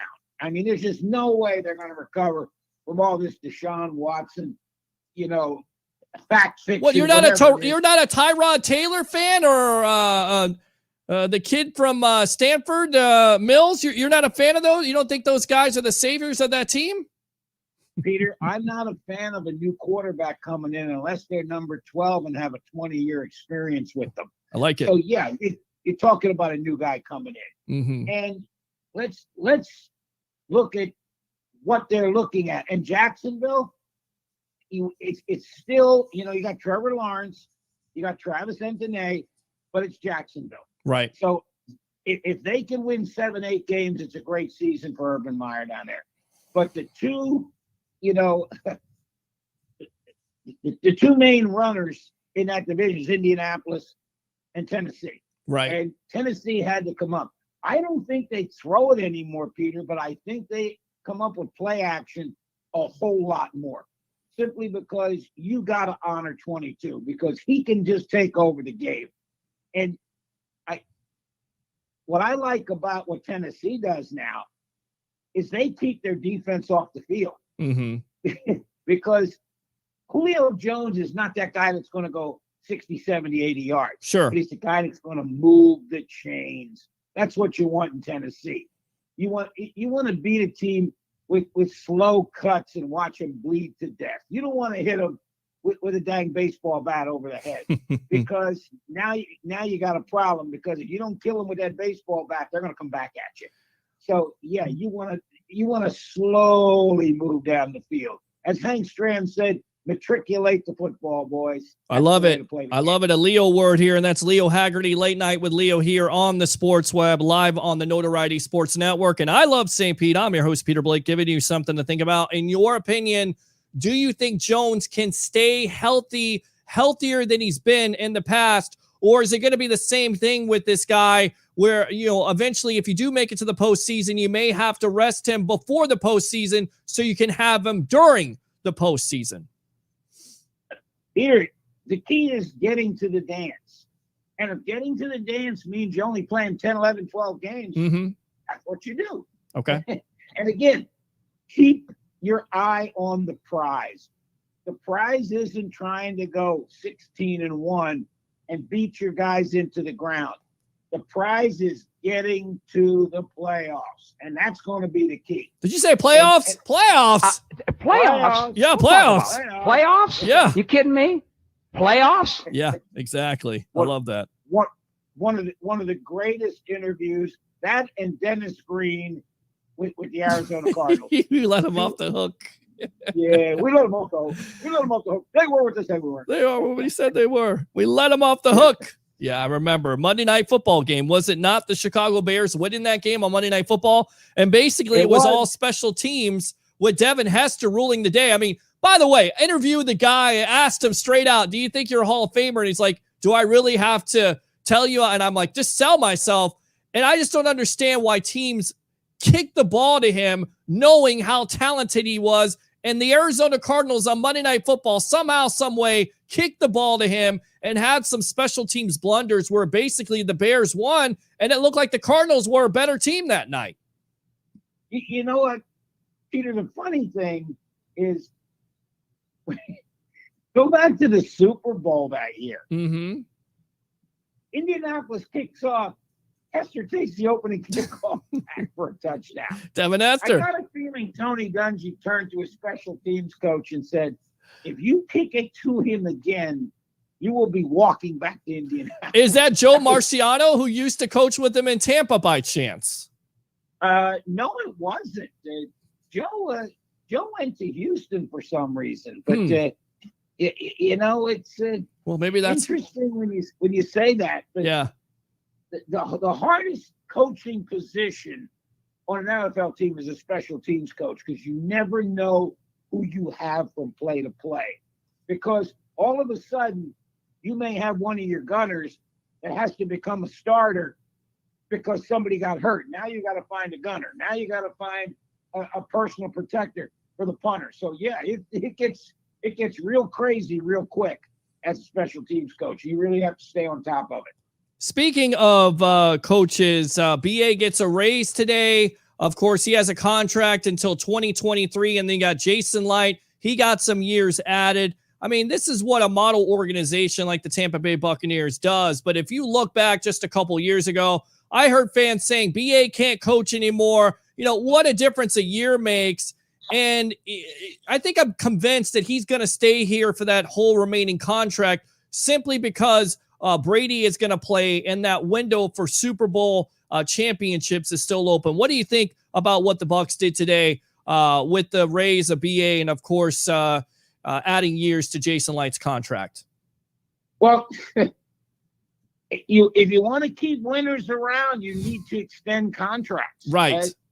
All of a sudden, you're at the top of the mountain. Mm-hmm. But remember, Peter, with the NFL, it stands for two things: not for long, and we can't even talk about what the other one is. Well, no fun You know, league. That would be another thing. No fun league. We'll get to that in a moment with Jawan James and what happened today with him. Yeah, just no fun league. Mm. Again, when you look at what the Buccaneers did, they wanted to keep the core not only of their players, but of their coaching staff. And Peter, the luckiest thing that happened, and it may not have been lucky for the Bucs assistant coaches, was by going to the Super Bowl, it effectively took them out of the coaching carousel and kept them together. The band came back, not just the players, but the coaches. Mm-hmm. So that's a huge, huge plus for the Buccaneers. And they wanted to keep Jason. And again, if you can hit that number one pick at a 80 to 100% rate, you're going to stay in the NFL. And look at his last two number one picks. Oof. Hello. Yeah. Yeah. In fact, let's take three of them. Yep. Okay. You got Tristan Wirfs, Devin White, and Vita Vea. That's 3 for 3 where I come from, Peter. Yeah. And then you could talk about Antoine Winfield. You got Jamel Dean. You've got a Carlton Davis, and you got a Sean Murphy Bunting right there. I mean, that's a tremendous draft. And looking back at it, people were like, well, why did they draft so many cornerbacks? Because they can never hit on one. Well, they hit on a couple here. In fact, they hit on all three, in my opinion. Jamel Dean is only going to get better. Sean Murphy Bunting definitely grew leaps and bounds in that postseason with some of the things he did. And a Carlton Davis, you know, look, besides the Tyreek Hill disaster, which wasn't his fault, you could consider him not only a top 10 corner, but also in that same breath as a top 5 corner, right? You know what, Peter? The best thing that happened to the Bucs was for them to play Kansas City and to find out how fast Tyreek Hill was. Mm. And again, Peter, it was a Pirate victory for Kansas City. And there's my SAT word. Very nice. And what a Pirate victory is for you non-historians, it's where you win the battle and lose the war. Mm-hmm. Well, guess what? Kansas City came in and won the battle, but they showed all their cards. They showed how fast Tyreek Hill was. And all of a sudden now, the Bucs could gauge that for the next one. And again, I asked the Buccaneers defensive backs in the pre-Super Bowl press conferences, can you tell how fast the guy is on film? And they said, no, you can't. Mm-hmm. Think about this, Peter. They played Green Bay, New Orleans, Kansas City. All of them they played during the regular season. They knew what they were getting into. That's huge. Yeah, that's absolutely huge. You're exactly right. And I tell you another thing that's huge, seeing Antonio Brown today working out at high school ball field without a knee brace. Yeah, I think and I believe that with Brown under this offense, he's only going to get better. 45 catches last year. I believe 5 touchdowns, 6 touchdowns down the stretch. I mean, he was a guy that was definitely a go-to guy for Tom Brady. In my estimation, I believe he's actually going to get better because he's going to be more comfortable in this offense, the momentum coming from last year. And I believe he's going to be 100% healthy. What do you say? Yeah, Peter, he'll start the season 100% healthy. Keep in mind, by week 18, nobody's going to be 100%. Right. It's not going to be there. Right. But there's 2 things that people need to remember that the Buccaneers are going to be able to do this year that they didn't do last year because of injuries. Think about this, Peter. They line up 3 tight ends. Gronkowski, O.J. Howard, Cameron Brate. And all of a sudden, they split 2 of them out. Oops. Who's going to cover those folks? Right. Okay. So you've got 3 tight ends, and let's say you got Mike Evans in the game. Or let's say you go with your posse formation of 4 wideouts. Okay. Mm-hmm. You got Godwin, you got Johnson, you got Evans, you got Scotty Miller, you got Antonio Brown.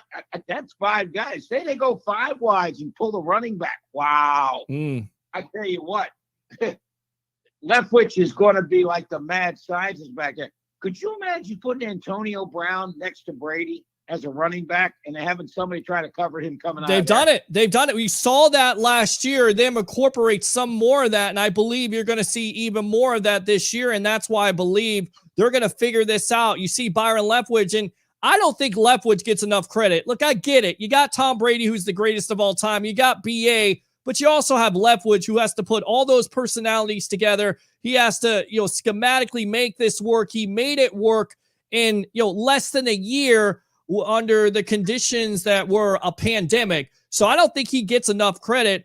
Furthermore, I feel like what you're going to really say and tell, the tall tale for him is if you have a number 3 offense this year like you had last year, there's going to be teams that are going to basically be calling him for an interview. And the Bucs, to me, have to re-sign him in some way or offer him the job when Bruce Arians decides to move on. Because in my opinion, look, I think you can let Todd Bowles out of that building, even though I think he's a great coach. I'm not letting Byron Leftwich out of that building because I don't want a Mike Tomlin situation on my hands. Boy, I tell you what, Peter, they may not be able to keep him. And again, here's why. Okay. Arians just got extended. Light just got extended. Is Leftwich, say this team does win the Super Bowl again next year. These guys are gone. Bowles is gone. Leftwich is gone. You may see some of the assistant coaches gone. And again, more power to them. It's hard to keep the band together, right, when somebody comes calling and throws a whole bunch of money at you. And again, it's just part of the game. It's the no fun league, but it's also not for long.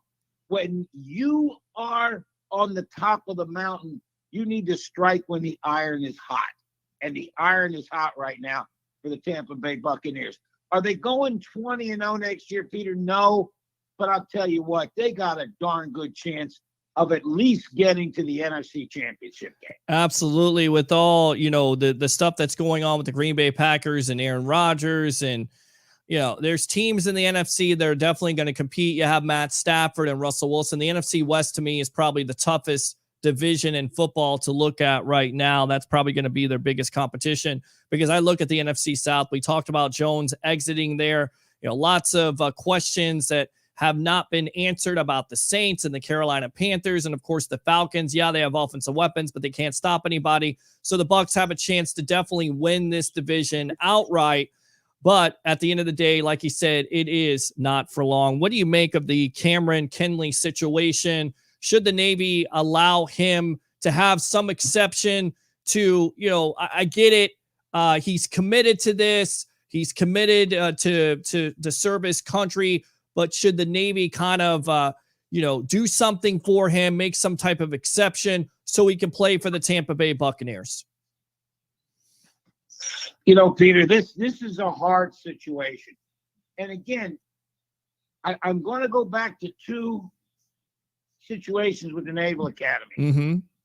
David Robinson. Now, keep in mind, David Robinson, and somebody's going to call in or somebody's going to text in, Peter, and they're going to say, wait a second. How is David Robinson even at the Naval Academy when you can't be taller than 6'5"? Well, guess what? When David Robinson came in as a freshman, he was 6'1". He grew darn near a foot when he was at the Naval Academy. Ridiculous. I got a better one for you, Peter. Guess what his area of expertise was? What was it? Submarine computers. He's a smart guy. He was a smart guy in the league. He really was. His IQ was off the chart, so that's not surprising to me. Peter, he was so smart that there were times he had to have Secret Service protection because when he went overseas to be in the Olympics, if someone would have kidnapped him, he knew way too much about nuclear submarines. And again, it was to the Navy's advantage to let him go out and play pro basketball. You're not going to put a 7-foot guy on a submarine. But I'll tell you what, he was when someone said that David Robinson was soft, I about threw a conniption fit. I said, wait a second, you're telling me somebody who goes on a boat that actually sinks itself is soft? Come on. Nah. Get with the program. You also had with the Naval Academy, you had Anthony, I think McCallum. He played with the Raiders, and we see this in the past, but the Navy kind of has shied away from that in the recent times. And you know what? When you go into the Naval Academy, when you go into the Air Force Academy, when you go into, the United States Military Academy, you're signing up for 4 years. You're signing up for, and when you go into the Air Force Academy, Peter, if you end up going in as a pilot, it's 8 years because they're not going to train you and then let you walk away. I'm amazed that the Naval Academy didn't say, hey, we'll let you end up, go ahead and give it your shot. He probably wasn't going to make it here. He may have made it somewhere else. We're talking about a pretty good sized corner. Sure. And I'm amazed the Navy didn't. And Peter, I got a feeling that came from higher up than Annapolis, Maryland. That may have came from the Pentagon. But what? Just said, you know what? Why do that though? I mean, why do that? I mean, it's not necessarily the best PR, is it? I mean, I get it. Again, it's a commitment to his country and he signed up for it. But then he's in the news. He's with the vice president. He's doing all this stuff. I mean, it's a great story to say, hey, we allowed this kid to, basically do what he wanted to do with his dream, and that's play NFL football. I get it. He did sign a contract to fulfill that service. But at the end of the day, wouldn't this be better PR for the Navy to say, you know what, we're going to try to help him out because he's been in the news lately. And of course, he's going to play possibly for the Super Bowl champion Tampa Bay Buccaneers. I mean, what's a better story than that? Peter, I got a better one for you. We're not talking about a guy who just made it. We're talking about the president of the graduating class who gave the commencement address. Right. Peter, do you know what his goal is? What's his goal? President of the United States. Well, I mean, I said, okay. Yeah. This is the kind of guy you want to go out there. And again, I don't understand. I understand why the Naval Academy did it. Right. I don't understand why they didn't.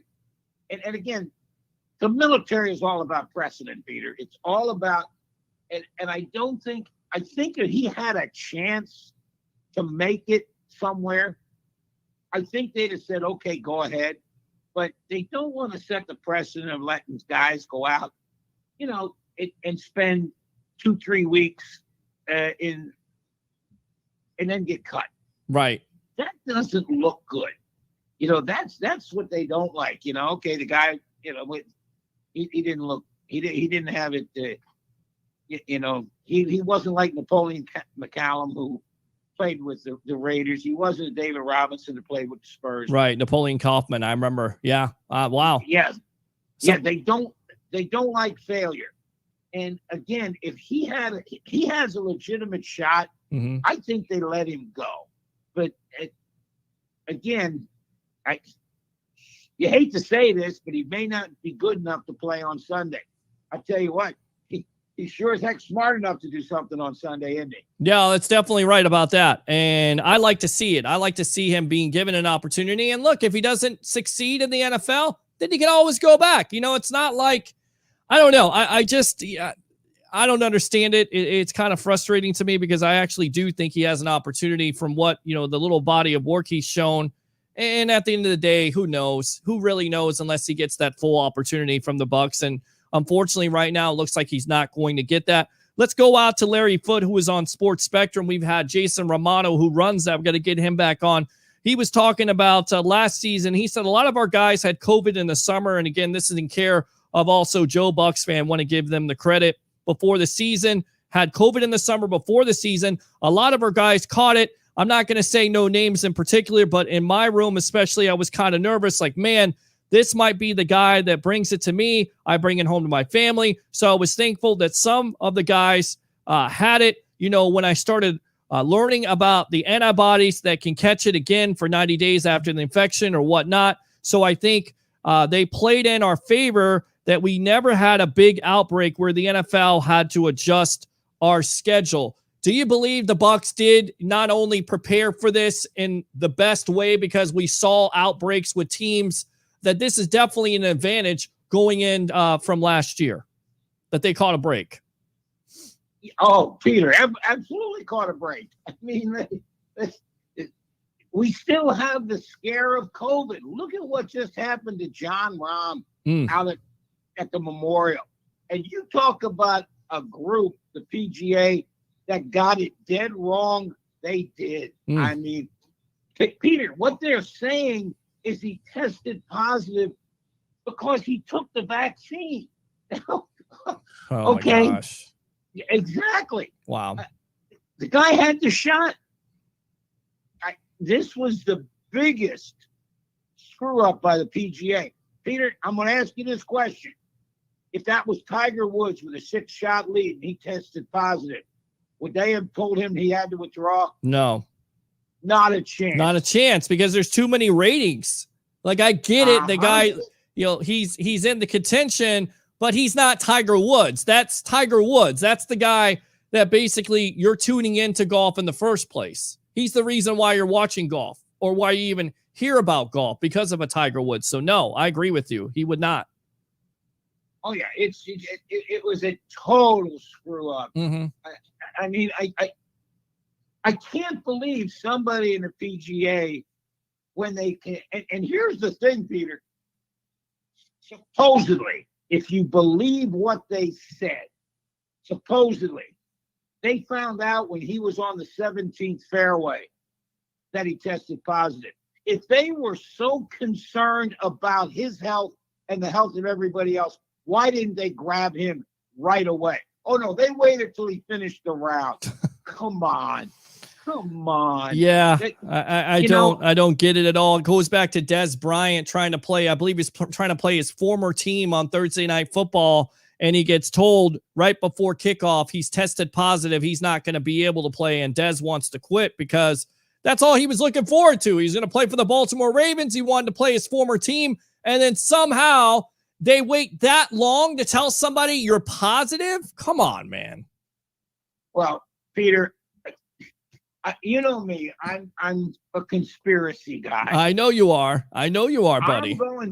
I'm going back to Game 6 of the World Series.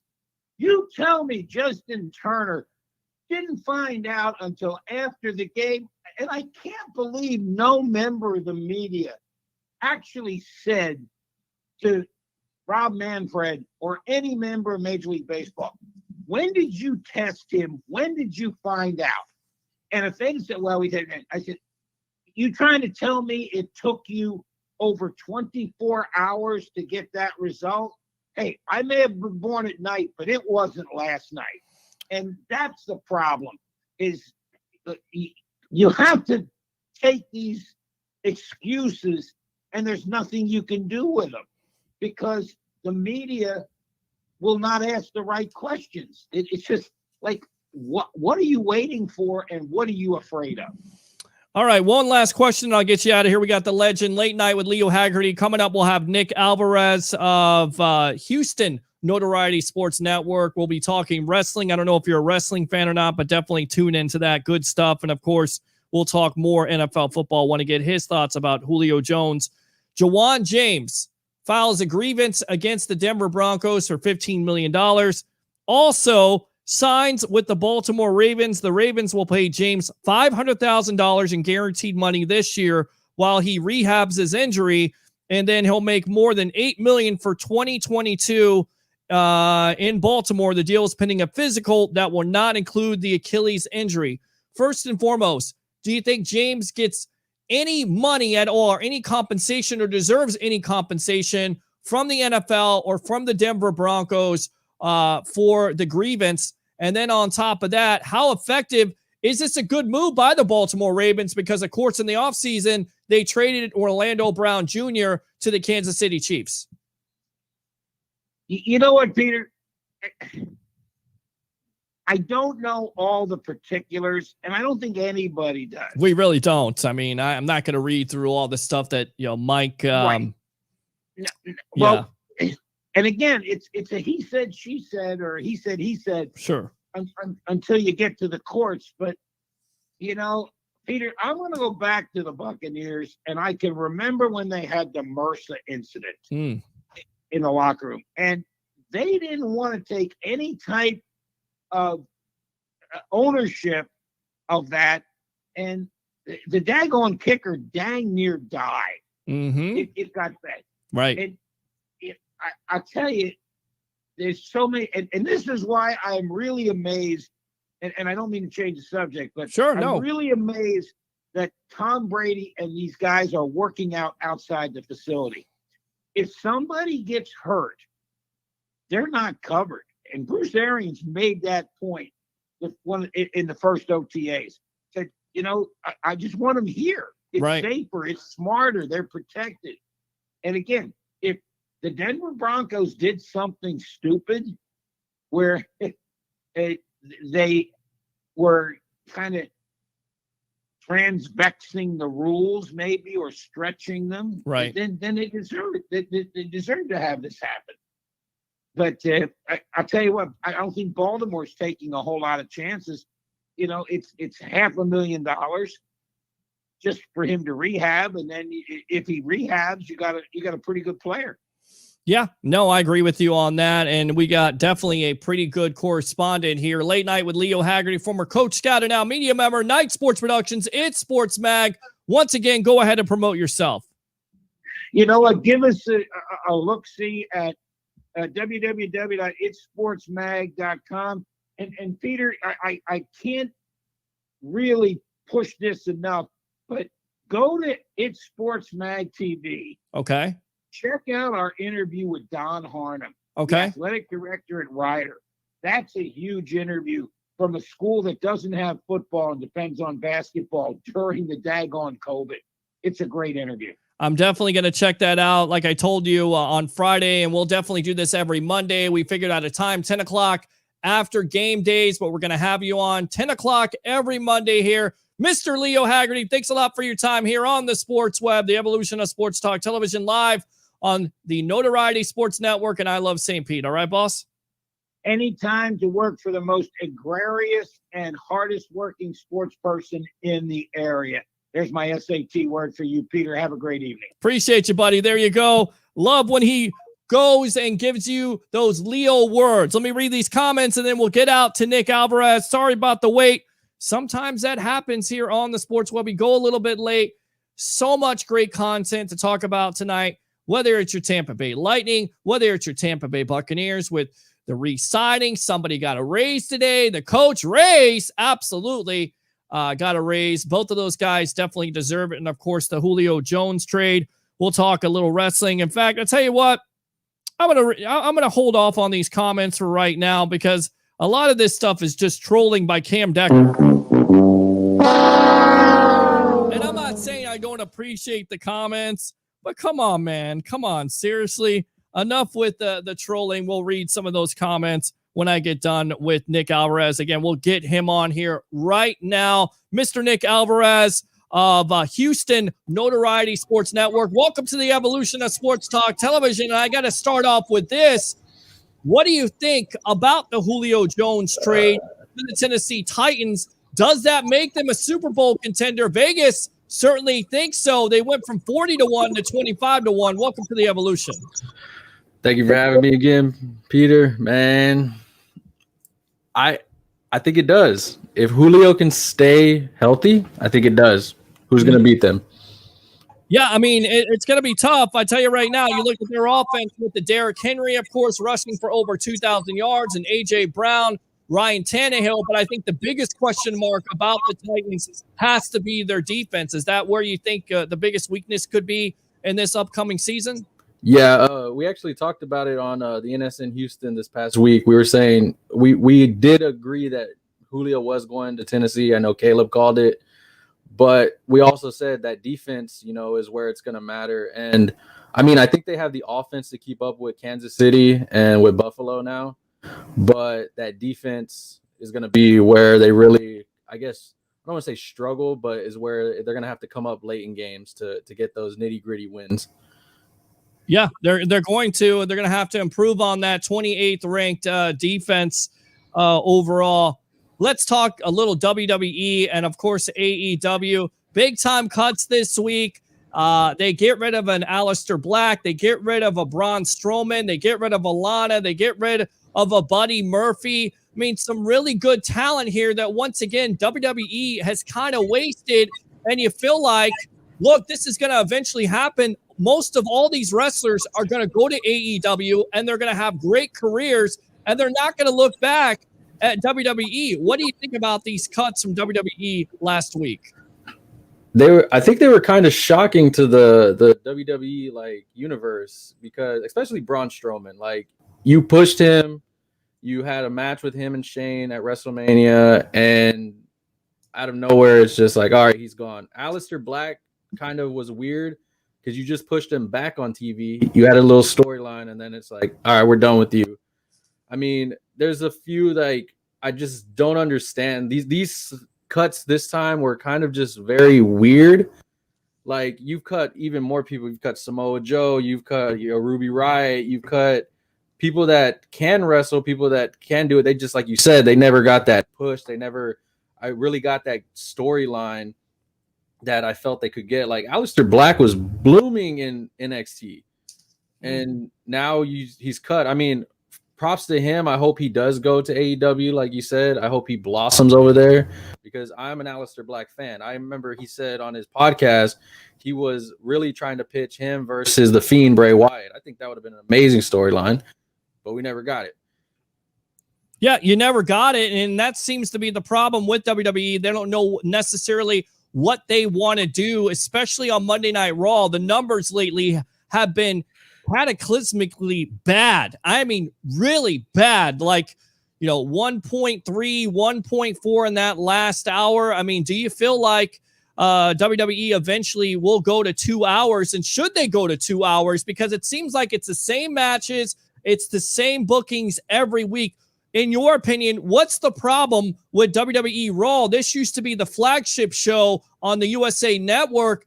And now, there's talk of, with all these cuts, that basically Vince and other people could be scaling it down to basically sell it to, a property like Disney or NBC. What do you say?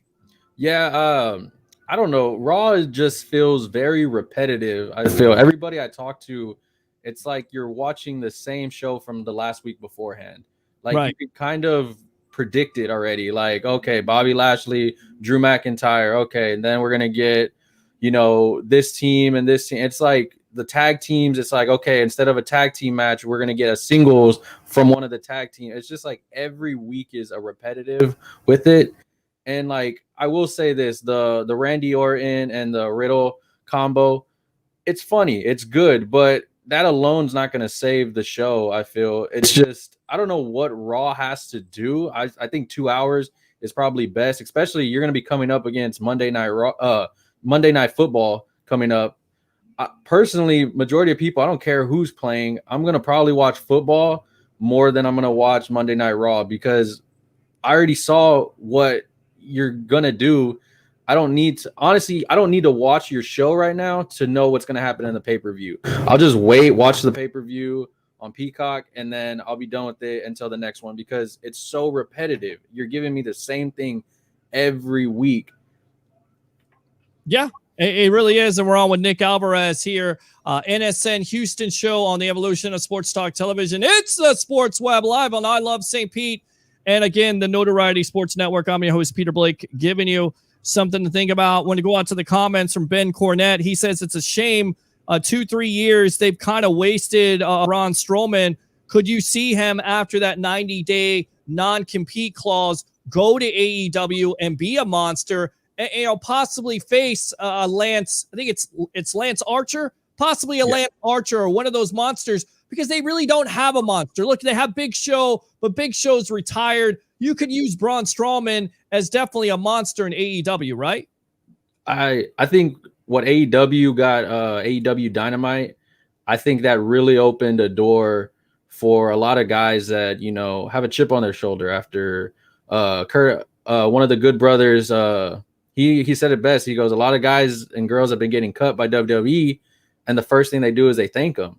But why are we doing that? As we've all been cut, most of us in AEW have been cut by this company because they didn't see any talent in us. We weren't good enough. So I think a lot of those guys and girls have a chip on their shoulder. And I do feel like, okay, we just saw Andrade come in, beautiful, entrance, beautiful thing into the AEW universe. But like I said, I do think a Braun Strowman versus, like you said, they don't have many guys that stature of that built. So I think he could be a face for like your Friday night that you have. Brian Cage, you could use him. You could make another stable. One thing AEW does perfectly that I keep seeing is they make like these little stables or these little tag teams. It just makes sense, it feels like. And like WWE has that. Like I would say the Usos, they're brothers. They feel natural, even with their feud that's going on right now on Fridays. But it just feels natural. The Inner Circle versus that just feels natural. Like you want to be a part of it. That gives me those old school vibes as a wrestling fan that I want in a stable, in a whole group.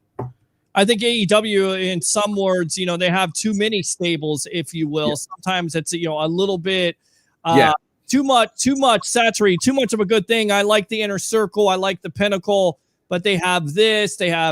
I mean, there's so many things you have to keep up with. Ben says Raw staying at 3 hours. They have too much money in advertising to give that up. 2 hours instead of 3 would make a good difference, but the creative is also god awful. So do you think with all these cuts that, possibility that Vince could be stepping aside and letting a Triple H or, a Shawn Michaels or somebody run creative, even his daughter at this point, or Shane McMahon would be better? Because I feel like this is solely on a Vince decision. This is based off of Vince McMahon. This is what Vince McMahon wanted to do. It just doesn't make any sense, but those are the kind of decisions that Vince has been making here the last couple years for WWE.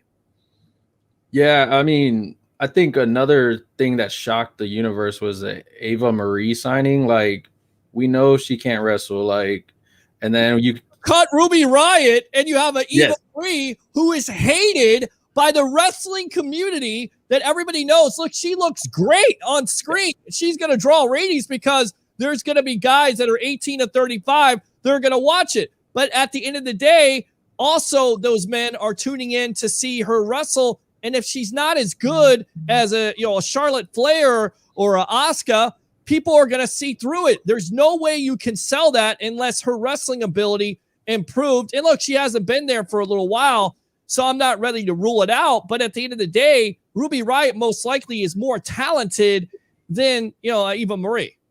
Yeah. And I think that's the thing. Like, I love the entertainment. Like, I don't get me wrong. Like, okay, Bad Bunny, I was not a fan of it when he showed up, but he put on an amazing show. And, but it just, I feel they follow the entertainment part too much. Like, right. Like, okay, Cardi B is going to be the host of SummerSlam. Like, okay, I guess it to me. Right. It's good. It's good for everybody to talk about on ESPN and all these entertainment sites. But how many people are going to continue to watch this product when Cardi B collects that $1 million to host SummerSlam and then walks away? Not many. I mean, it's just the same thing with part-timers. I love the part-timers. I love when they bring back The Rock and Stone Cold, everybody like that, even a Brock Lesnar, who I think is still a scourge to wrestling. How can you let that guy have the streak over an Undertaker? But it takes away from the younger guys. It takes away from those opportunities for the prospects there for that organization. Yeah, and I mean, I agree 100%. Like, I'm not a Goldberg fan. I've said that on the last wrestling podcast we did. I'm not a Goldberg fan. All those times I felt I don't want to use the word buried, but I felt that he really took an opportunity from a younger talent that could have blossomed and prospered. I get it. I mean, an Edge, I'm a fan of Edge. I remember when he came out of the Royal Rumble in Houston, I marked out, I went crazy. But the thing is, like you said, they're these guys, these old timers that are taking the spotlight. You've had your time. I want to see you out there, but you don't have to be the very focal point of this. I mean, you spoke on Brock Lesnar. He just got added back onto their active roster on their website. So at some point, I'm pretty sure SummerSlam, we're going to probably get a Brock Lesnar versus Roman Reigns, which the internet kind of already, predicts it. And that's why I said it's so repetitive with them. It's like you're giving me, like, Roman Reigns right now. I am a fan of him being a heel. I love it. It's finally something he needs to do. But I still don't want you to just throw him down at me because, the thing that SmackDown I feel does good is that they give you a variety of everything. We got Kevin Owens fighting Apollo Crews. I've never seen that. Cool. Even if it ends the way it does, it's something different where it's like, and I said AEW, they put on these shows. I mean, one thing I do got to say is hats off to Sting. This man in his 60s still has it. That was a phenomenal match with Darby Allin. Yeah. That I saw it. But it's just like those things like that to me is like, okay, acceptable because Sting is partnered with Darby Allin. He had his moments and Darby Allin gave him the win, let him finish the win and all that. But it's not him taking the championship and holding it from it's like with Christian going over there. He's helping the younger guys kind of learn it. Jericho, he doesn't have to be the focal point of it. And I just feel WWE with Vince, he's too on these, okay, I got to trust these guys because, I've trusted them before. But it's like, if you do that, it's like in sports, like if you don't build your farm system up, what are you going to do? You're not going to have anything later on once the old timers leave or the part timers leave. Oh, John Cena has to go do movies again. All right, cool. And that's why I said, like, I give respect to Roman because he's there every day. Seth Rollins, you have these guys that are really like faces, but you still put them behind guys sometimes. And it's just like, I mean, Roman's the face of WWE easily, but you still have guys that are very talented. Like Kevin Owens is one of my favorite. Since he's lost that belt, I don't really know when I'm going to see him. He's there sometimes, he's not there. And it's just like the comment said, their writing team is awful. Like, I don't get it. NXT, their writing it's not bad. You got Triple H over there. You got Shawn Michaels. They can write stories, keep it going. William Regal comes out. Stuff just randomly happens that you don't expect. It's the same company. Why is it so hard for you to deal with that with Roman and them over here in SmackDown doing good, NXT's doing good, and your show that is supposed to be your number one, your bread and butter, is doing terrible?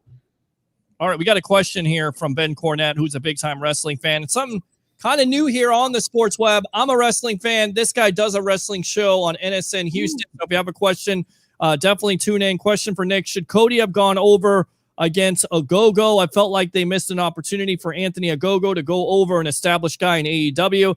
That's how you make stars. I mean, it's a good point. To me, he's very raw, and all he was basically doing is punching guys in the stomach. Didn't look like he had a lot of wrestling moves, but Ben is right. You had an opportunity. Why not put off that match until eventually you want to put him over? They seemed like they were setting that up. They were booking him that way, and then they put Cody over him. That kind of kills, the momentum that he had for AEW, right? Yeah, I didn't like the ending of that. I like you said, Ogogo is very raw, but I mean, there's a lot of people in AEW.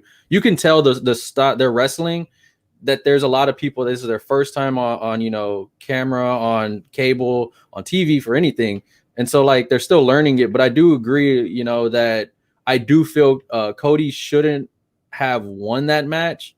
Maybe it ends in like a disqualification or something, but you pinning him really does, like you said, take that momentum down a notch. And now it's going to be harder for you to build him back up because he lost to Cody. I mean, it makes sense. Oh, you're losing to Cody. He's an established guy. But if he was to beat him, or even if something was to happen where it's DQ, I feel it just saves him a bit. And we've seen it in wrestling where they save the, who's going to get pinned. Like, we all knew, like, what was it? The Bobby Lashley, Drew, Braun Strowman. Majority of us knew Braun was going to take the pin. Like, you kind of, there's those matches, but I do feel like, AEW has done it in the sense of like, you can kind of tell who their young guys are that they're really trusting. And even their young ladies, like, with the new title change in the women's division, it's just one of those things. Like, I do feel that, I don't know if it's because Cody has a say in the company or whatever. I don't want to say that, but I do feel that him putting the young guy over would have done a lot more in the future for the company as an established heel, another heel for your team, basically. Agree. And we're on with Nick Alvarez here. Once again, NSN Houston does a great wrestling show. When is that wrestling show, by the way? We do them every Sunday, right, like about 2 hours right before the WWE. So the next one will be right before Hell in a Cell. We're going to try to do more, especially with AEW putting out a lot more. Everybody's getting back on the road now, so there's going to be a lot more shows. Hopefully Raw picks up so we get more content. So it's one of those things. Right now, it's right before every WWE pay-per-view. So the next one will be right before Hell in a Cell coming up in, I think, 2 weeks. Do you think they're setting up a Brock versus a Bobby Lashley? Are you waiting to see that match? Or do you think Drew eventually wins the title back and they bury Bobby Lashley like it seems like WWE always does? Yeah, it's weird because they're still pushing the Hurt Business thing, and it just feels like a dead stable now. Like, I don't know. It feels like it's just, there's no point of it. Well, they broke it up. They broke the whole stable up. I mean, it was at its peak, and then break them up. You have Shelton Benjamin, who's doing great things. You have Cedric Alexander, who's a young wrestler starting to get over with the crowd. You have this stable of, badasses. And then basically Vince says, you know what? Let's break them up. Makes no sense. Yeah. And that's why I said, like, to me, you had the perfect manager and MVP. You had Cedric, you had Shelton Benjamin, the veteran, that perfect stable of what kind of feels like, okay, they're going to dominate the way, like, I'm not gonna say the way like Shield and all these other ones dominated, but they had that factor of you didn't know who was going to come and help each other out, this and that. And now you just have Bobby Lashley, as the guy, and MVP as his talker. And I mean, it's cool. I like MVP being the manager, but to me, it's like, why are you still calling yourself the Hurt Business? Like even today, they were like, oh, when you sign in on the dotted line and join the Hurt Business, you're setting up. There's nobody else in there. It's just those two. Like, there's nobody else there.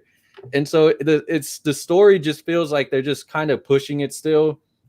I do think Drew wins the title back. I feel, honestly, I don't know why he lost the title. Like, I like Drew McIntyre as a champion, but I honestly think at some point,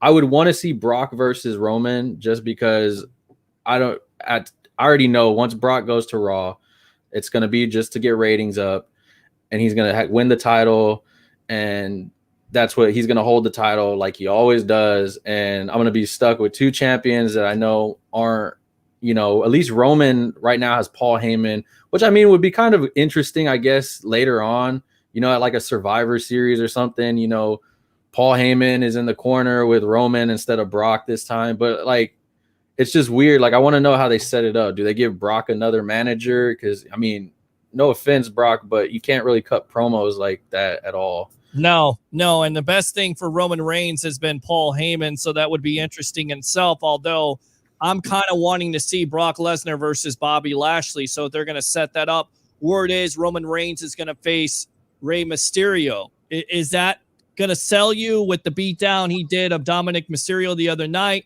That could be a storyline. Is that must-see TV if you're watching SummerSlam? Honestly, I'm gonna watch it so I can give some content on it, but it's not something that I know. It's not one of those matches where I'm gonna like have my phone out in my hand and just be zoned into my TV. Right. It's gonna be one of those matches where it's like, okay, Mysterio fighting the bigger guy, cool.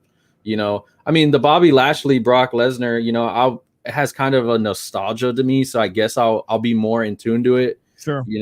But the Roman Reigns and the Rey Mysterio, I'm not a fan of it really. I mean, I like Rey Mysterio, don't get me wrong, but it's the same thing like we said earlier, like, Rey's up there in age already. It's just one of those things that doesn't make 100% sense to me. It was just like a total flip of the thing, because now the Usos are out of you have a literally your tag team champion fighting for your main belt on the show, and now you have the Usos and all your other tag teams just on standby because they can't compete for that tag title now unless he's going to do double, which I doubt it. But I mean, it's just I mean, with WWE, it's like it's a hit or a miss sometimes. Like, I can't wait for NXT's, in your house pay-per-view. That's something I'm actually looking forward to.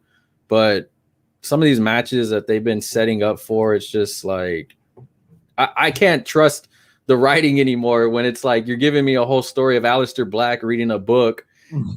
It's starting to build up, and then all right, he's gone. And it's like, I don't even know what happened to The Fiend after that last pay-per-view.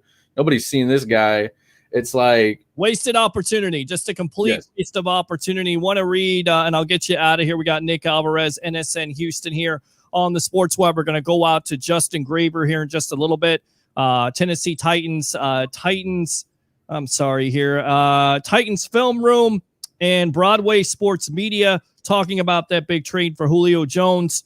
In the case of Black, his real name is Tom Bunjan, also known as Tommy N.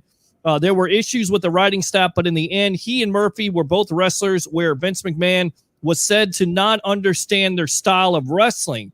There's no word on if those cuts will affect talks to bring his wife, Thea Trinidad Bunjan, back, which was the idea last week. I mean, to me, you would think if the husband's not there, why would the wife sign up? You could both go to AEW, much like Lana's going to do with Miro, who, by the way, is having lots of success right now with AEW. But Metzler went on to claim, and this is from Dave Metzler, who's been a wrestling insider for years, does a great job. He said Tom Bunjan went on a diatribe after he looked incredibly foolish. He did the same bit about how it wasn't Vince McMahon who liked him, not realizing it was McMahon who made the firing decisions. So, yeah, to me, it's a Vince decision. It's never going to really clear up or get any better. I hate to say it as long as Vince McMahon is still in charge. But do you think of Buddy Murphy? Do you think he ends up with AEW, or could he end up with an Impact Wrestling? What do you think of his prospects? And do you agree that Lana could most likely end up in AEW with the Miro? Yeah, I think Lana for sure is going to end up over there. Same thing as I think the Iconics maybe go over there. I think, there is like a Buddy Murphy. I mean, you look at like, the guys that are like his size, Pac-Man Jones, all these guys that like just somehow AEW just finds a way for them to fit in somewhere. I said I do agree that, you know, I don't want to see another stable pop up and all that. I don't want that. But I think with you getting Dynamite, now you have almost, you know, 2 shows that you can really do something with. I don't feel, you know, I feel maybe 1 or 2 would probably go to Impact, you know, to get kind of more face, you know, maybe somebody flies out to New Japan and we see what happens. But I do feel now with AEW really putting that, you know, foot on the pedal, I just feel that a lot of these guys and girls that do feel like, you know, hey, I had a lot to offer and you decided just to, you know, kick me to the curb because you didn't know what to write or what to do. I'm going to go over here with a chip on my shoulder and I'm going to go and show you what I can do. And that's what a lot of them that have left WWE have done. Like you see them throw the jabs out at WWE, you know, and as much as WWE wants to say, oh, there's not a rivalry, it's not a war, this and that, there's a rivalry there. You can see the demographics of the fans. Like when I saw the pay-per-view, you know, WWE pay-per-views, it's a lot of, you know, it's PG, it's kid friendly, this and that. When you get to like the AEW, you know, audience, it's more of like, to me, it reminds me, I don't want to say of ECW fans, but it has that little more edge to it. It has that I'm here to watch wrestling.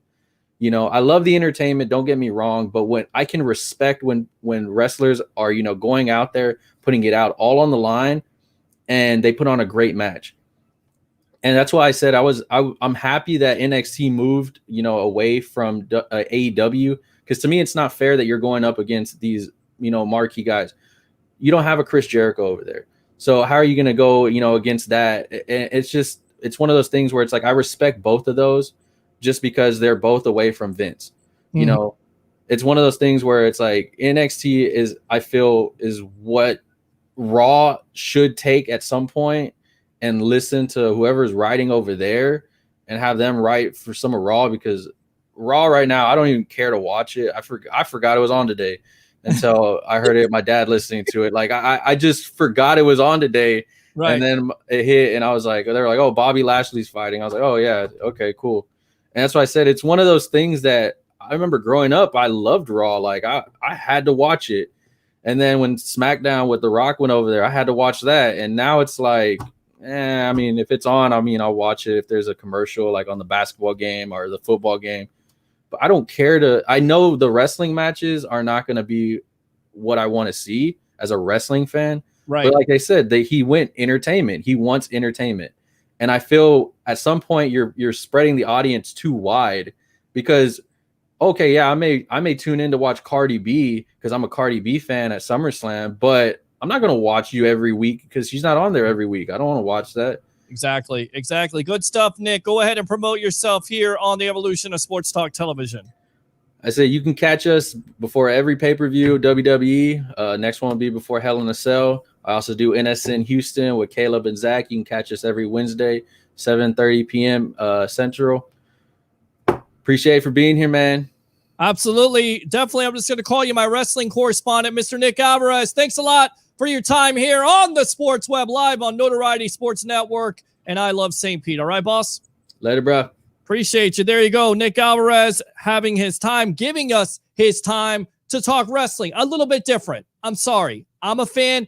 There's people out there that are a fan of it. We're going to talk about it. We'll talk with you about it, whatever you want to talk about. Your Tampa Bay Lightning, your Tampa Bay Buccaneers, the Julio Jones trade, NBA, haven't heard a lot of it. Clippers in Game 7. Somebody finally won a game in that series at home. Amazing. I feel good about that for LA basketball fans who have seen atrocious basketball in LA.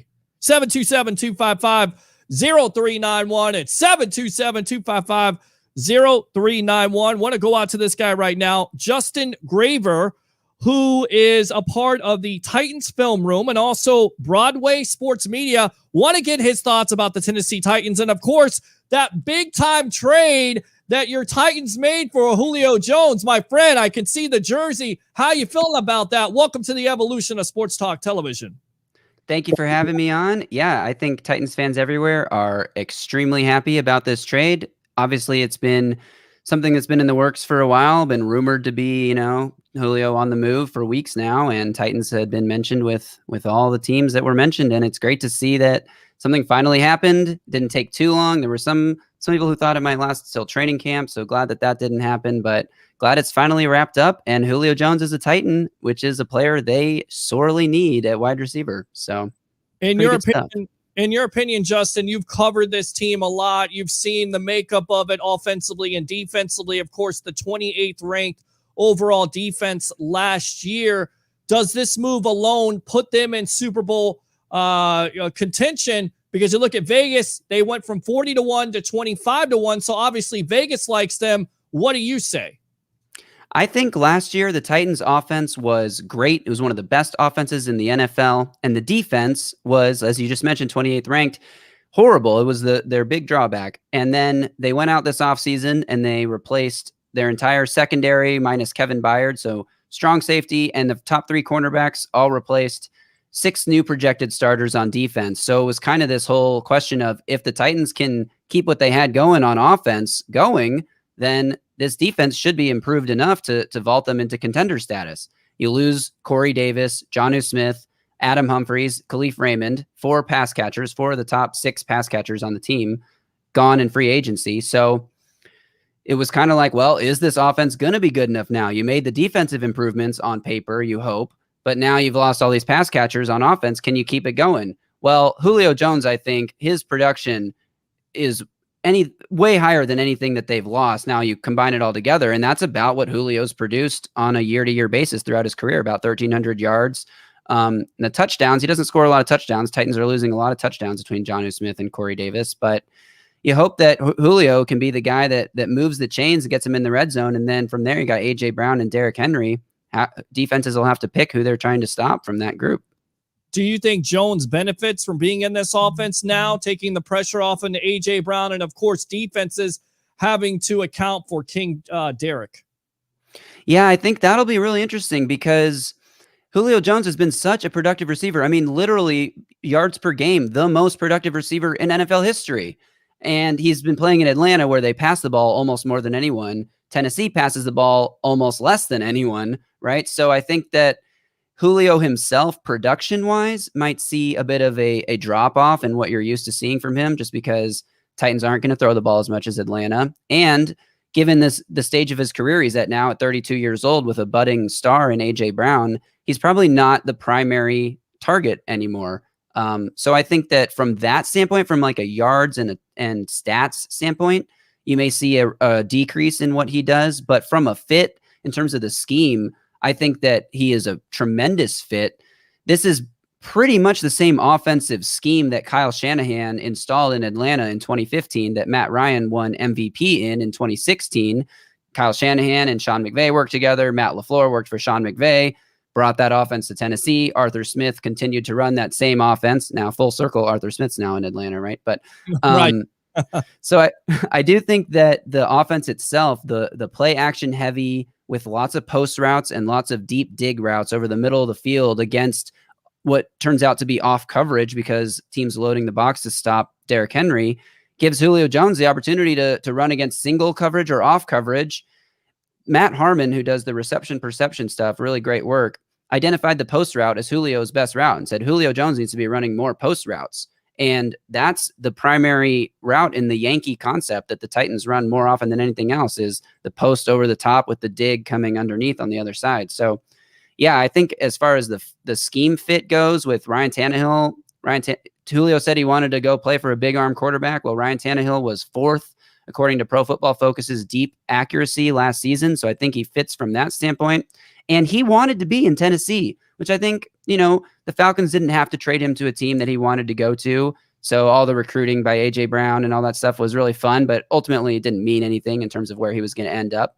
But it's nice that the report was he wanted to play for the Patriots or the Titans, and he gets to go play for a team he wanted to play for, which I think just means he's really going to buy all in and be the player that they expect him to be, who is going to go want to compete for championships. I mean, Justin, what you heard throughout this process is that it was a long shot from the Titans, from ESPN and Diana Rossini, and then it turns out that they're the leader in the clubhouse. Are you surprised with all the reports that Atlanta wanted a first-round pick, that the Titans only had to give up, a second-round pick next year, and then also a 2023 fourth-round selection. In exchange, the Falcons would send a 2023 sixth-round pick to the Titans. Are you surprised that the compensation wasn't like everybody was talking about? And does it feel like a steal to you?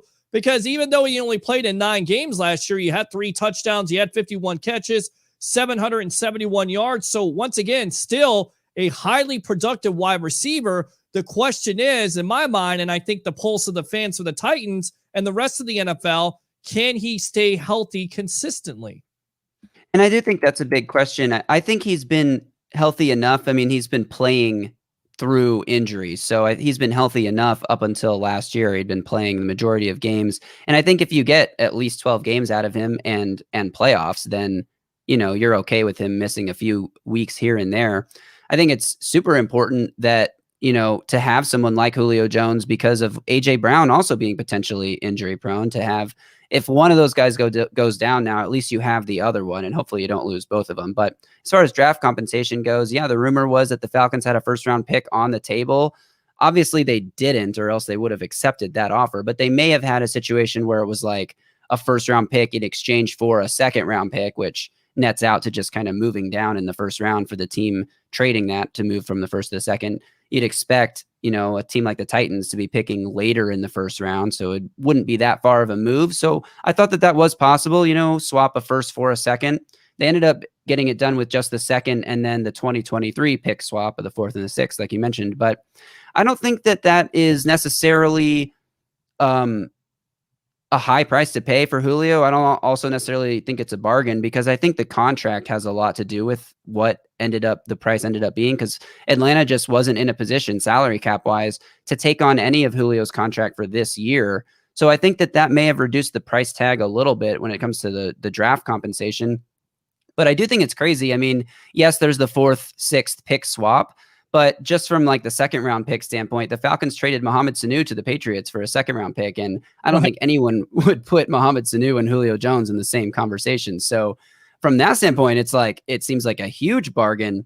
The Titans have to do some cap magic here to make everybody fit under the cap. And it'll be interesting to see if Julio wants a new contract, because the Falcons will have to pay the guaranteed money that they had agreed to pay him over the next few years. But the Titans only have to pay him a $15 million base salary in 2021, and it's only $11 million in 2022. So the question then becomes, does Julio want a new contract? And I think that he probably will. So we'll see what happens over the next couple of days here as the Titans do some cap magic to get under that number. But it's a bit of a risk because of the injury history, but it's a risk that the Titans are in a position to make right now, because you got Derrick Henry, who is currently one of the best backs in the NFL, but the shortest shelf life of any position. You got Ryan Tannehill in his 30s now. You've just gone all in on the defensive side of the ball. You're up against the cap. How much longer is this window with this roster going to last? Probably not that many more years, 2 to 3, right? With Tannehill and Henry playing the level they're playing right now. So why not swing for the fences, go all in, get the best wide receiver of this generation? Even if he's not playing like that, he's still playing like a top level receiver, even if he's not the guy he was 3 years ago when he led the league in receiving. But he's only 3 years removed from that, 2 years removed from being the league leading receiver in 2018. So even if he misses a few games, I think it's worth the risk, because it really creates such a problem for defenses having such potent guys who are not only good at getting open and catching the ball in AJ Brown and Julio Jones, but great after the catch with Derrick Henry in the backfield. That is a recipe for an explosive offense. And the Titans had an explosive offense without Julio Jones. He's an upgrade over Corey Davis. So like I said, that's a risk worth taking. It puts them in the Super Bowl contention, when I think before this trade, they were like division contention, where you're like, well, it's either them or the Colts. But now I think it's like, clearly the Titans should be favored to win the division, in my opinion now, and be in the conversation with the Chiefs and the Bills and the Browns and the Ravens as one of the top teams in the conference. All right, we're on with Justin Graver of Titans Film Room and Broadway Sports Media here on the Evolution of Sports Talk Television, talking about the Tennessee Titans. And you talk about that division right now in upheaval, if you will. The Houston Texans, Deshaun Watson situation doesn't look like that's going to clear up, even if it does. It looks like Watson's going to be suspended for a year. You have the Jacksonville Jaguars, of course, Urban Meyer and Trevor Lawrence. And then, the Colts, to me, they're a quarterback away from, possibly last year with Phillip Rivers, because to me, he was a noodle arm. If you have a decent quarterback, I think you go a little bit further. What's your impressions of a Carson Wentz being picked up by the Colts? Does that scare you a little bit? And do you feel like they could be in contention to overtake the Titans for that division? I think it'd be silly to rule them out for sure, but I think Carson Wentz has shown us who he really is. And maybe he recaptures the magic he had with Frank Reich in the Eagles Super Bowl season. But I think that those things tend to happen less often than we kind of hope that they will. More often a player flashes and then a defense adjusts to what that player does well, and then that player stops flashing. And we've seen that countless times with guys, whether it's Robert Griffin or Marcus Mariota and Jameis Winston looked good for a little bit. Carson Wentz and Jared Goff both looked good for a little bit. And sometimes injuries play a part in the decline there. And I think that could definitely be a factor with Carson Wentz and Marcus Mariota and Robert Griffin. Like, all those guys got hurt and then were never really the same after the injuries. But were they never really the same after the injuries, or were they not able to continue improving their craft because of the injury? I think all that's up for debate. I think that Frank Reich could unlock Carson Wentz, and that offensive line is obviously a great unit. They got left tackle problems now. They signed Eric Fisher from the Chiefs, but he tore his Achilles in January. I mean, Achilles tears are one of the worst injuries you can have in sports. So Is he going to be ready to play? I mean, they expect him to be back by week 1, but at what level is he going to be playing right off the bat? And then I think there's lots of questions about their defense. Matt Eberflus has done a great job coordinating a defense with lesser talent, but if they don't re-sign Justin Houston, who's the primary pass rusher on that defense? So I think the Colts have plenty of question marks. Obviously, every team in the division has question marks. I think it's one of the weaker divisions there, but I think it'd be silly to say the Colts couldn't contend with the Titans, but right now I think they have to be thought of as at least a step below what the Titans could be, looking at what both teams did last year. I mean, the Colts were a good team last year. Phillip Rivers was, I do think, a bit of his arm was shot. T.Y. Hilton said he was excited to get the deep ball back with Carson Wentz this year. So I definitely think there's an element of what could Phillip Rivers really do. But I also think, is Carson Wentz going to be as good as Phillip Rivers, even at that stage of his career? What Phillip Rivers did before the snap with his mind. I mean, if Carson Wentz isn't an upgrade, then I don't see the Colts being a better team. Even if he's on the same level, like, I don't know if the Colts are a better team than they were last year. 11 wins is a good season, obviously, but. Absolutely. And you look at Wentz in 2017 before the injury, he was looked at as an MVP candidate. You don't really know what happened in Philly. What you hear is, there was some clashing, with the coaching staff. And then now he's back with Frank Reich again. So that's when he had his best years with the Eagles. And they believe that, he could definitely be the quarterback that they were missing last year. Speaking of quarterbacks, we talk a lot about Jameis Winston here before Brady came here with the turnover situation. In your opinion, Justin, why didn't it work out with the Marcus Mariota and the Titans in the long run? I think that Marcus Mariota in 2016 was put in a really, really good situation. He had a dominant running game. He had a running back that could catch the ball really well out of the backfield in DeMarco Murray. And he had a great offensive line, and he hadn't been injured really. I mean, he had a couple small things in his rookie season, but he looked so good in that 2016 year. And then he got hurt in 2017, or at the end of 2016, he spiral fractured his ankle, the same thing that Derek Carr did. Worked back from that, didn't really have a great, an offseason again to improve. And then the following year, he injures the nerve. I do think injuries had played a big part in Mariota's career, not ever taking off the way some people may have expected. I also think that all the coaching staff changes didn't do him any favors. But at the end of the day, I sometimes wonder if Mariota has that fire to really want it. Not that he doesn't want to be good, but the Tom Brady drive to study so much film and be the guy who knows every single thing about your opponent. And he definitely didn't have the Tom Brady command of the offense. You hear stories about Tom Brady at training camp, the way that, everyone on the offense knows that what Tom needs, and they're going to do what Tom needs because he's commanded it exactly. You need to be in this exact spot. If this look is the look we're getting and all that stuff. And I don't know if Mariota was ever the guy to call out his teammates like that. So I don't think he demanded perfection from the players around him the way that the elite quarterbacks do. So I think there was a confluence of factors, and it wasn't arm talent. I think it was definitely other factors. I think there could have been some mental processing problems there as well, where a few of his worst games, he would just stare at open receivers and take a sack. And it's like, that's not the way to play this position here at the highest level. So I think the Titans, obviously made the right move moving on from him, but we'll see. Maybe Mariota has a second act somewhere in his career here. He looked pretty good on that one night he came in for Carr against the Dolphins. Well, yeah, as a backup quarterback, but as a starter, consistently, it remains to be seen. And I felt like he was put in a better situation than Winston overall. You put a run game around him. You put a better offensive line around him. You got a defense. Winston had to come in right away. I get it. Mariota did too, but not necessarily the running game here, not necessarily the offensive line and the defense, but it is neither here nor there because it is Tom Brady's team now. With that being said, let's talk about your quarterback, and then we'll talk about Tom Brady himself.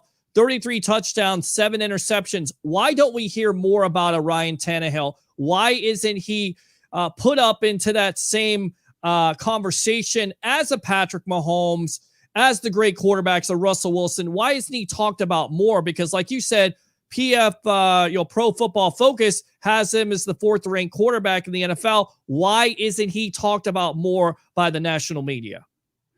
Yeah, it's a great question. I definitely think that his time in Miami is still lingering in the minds of football viewers around there. But some more stats that they're out there. Since the start of 2019, Ryan Tannehill ranks 1st in the NFL in yards per attempt, 1st in game-winning drives, 1st in fourth-quarter comebacks, 2nd in passer rating, 2nd in touchdown percentage, the percentage of throws that end in a touchdown.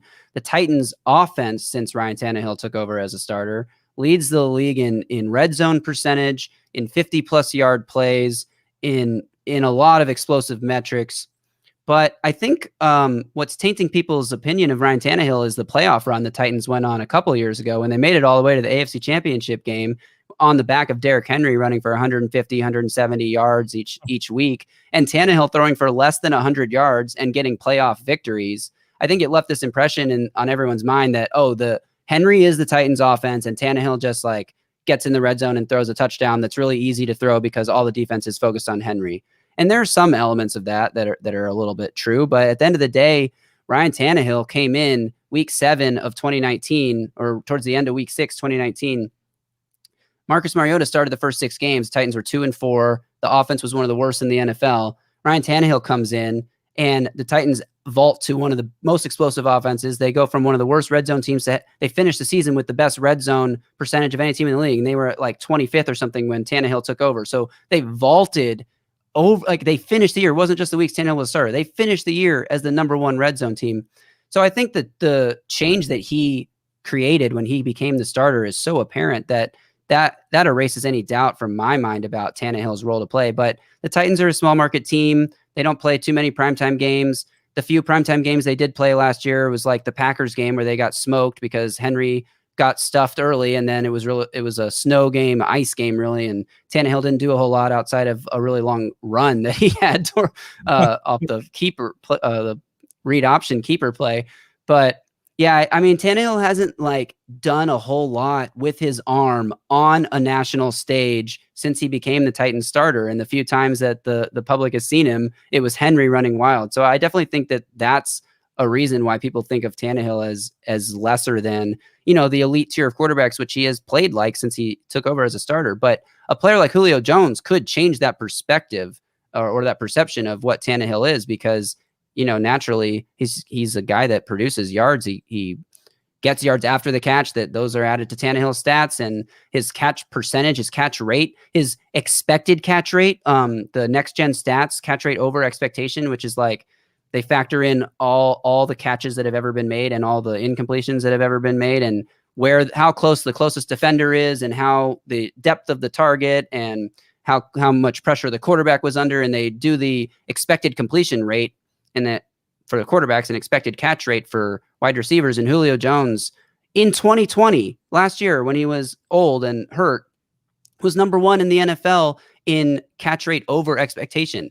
That helps your quarterback a lot because it makes throws that might have been contested plays that fall incomplete wind up as big catches and big plays downfield. So yeah, I think that, the perception of Ryan Tannehill could change a lot this year. But on the flip side, if the Titans offense struggles this year, then the blame gets put on Ryan Tannehill. So I actually think a lot of pressure is on him to perform this year because he's been given all the weapons around him he could ever ask for. Yeah, I mean, with the loss of Arthur Smith, changing an offensive coordinator, where does that stand? Do you feel like Tannehill in this offense is going to be comfortable? Are they going to be able to, to duplicate those numbers, maybe build off those numbers? You had a running back in a Derrick Henry, King Henry, who went for over 2,000 yards of rushing. Would you expect him to repeat that? What do you think is going to be the impact of losing your offensive coordinator, of course, the head coach now of the Atlanta Falcons? I think that the Titans offense is set up to take a step back from a production standpoint this season, just because that's kind of how the arc of the NFL goes. You almost never improve on a linear line. You go up and down, and you find somewhere in the middle. And I think that they were so good last year in terms of points and yards that you just naturally expect that to regress a little bit to whatever the average would be. And then if you expect that the defense is a little bit better, which I expect the defense to be a little better, then you would hope that the offense doesn't need to produce as much as it did last year in games like the Steelers game and the Browns game, where the Titans get down big early and then they just have to score a lot of points to keep up and stay in those games. The Browns game was like 41-35 or something like that. You hope that those types of games don't happen as much anymore. And then the Titans don't need to move so quickly and put up so many yards and points. But in terms of the offensive coordinator change, Todd Downing only has 1 year play calling experience with the Raiders. It was the year after Derek Carr's borderline MVP season when the Raiders went 12-4. Todd Downing came in the following season and only lasted 1 year. And Jack Del Rio was the head coach, and there was a whole lot of inner turmoil in the locker room and the coaching staff there that Downing didn't really he wasn't running his own offense. He was running somebody else's offense. And so I don't know if we can take a whole lot away from what Downing did in his 1 year as offensive coordinator. I think it's good that he has a year of play calling experience, which Arthur Smith didn't have when he became the offensive coordinator a few seasons ago. Todd Downing was a tight ends coach, just like Arthur Smith before him. So I think that Mike Vrabel has a bigger hand in this offense, at least the philosophy of it, than most people realize or give him credit for, in terms of obviously if you have Derrick Henry, you're going to build your offense around that. But I think that maximizing what they have in Henry and with a big mauling offensive line and trying to grind teams down, wear them down and win with a power running game is not very common in the NFL these days. But I think that, honestly, I think that comes from Mike Vrabel. And Art Smith was running Matt LaFleur's offense. The players all last year, it was Arthur Smith's second year as offensive coordinator last year.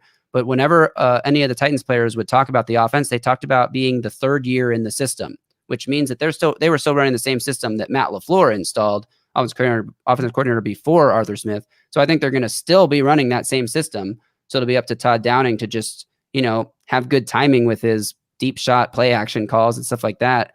But I think, it'd be hard to screw up the offense when you have the players that Downing's been handed here. So I think while the offense may not be quite as good, it may not be a top 3, top 5 unit like it was last year, I still think you're looking at easily a top 10 unit in the league.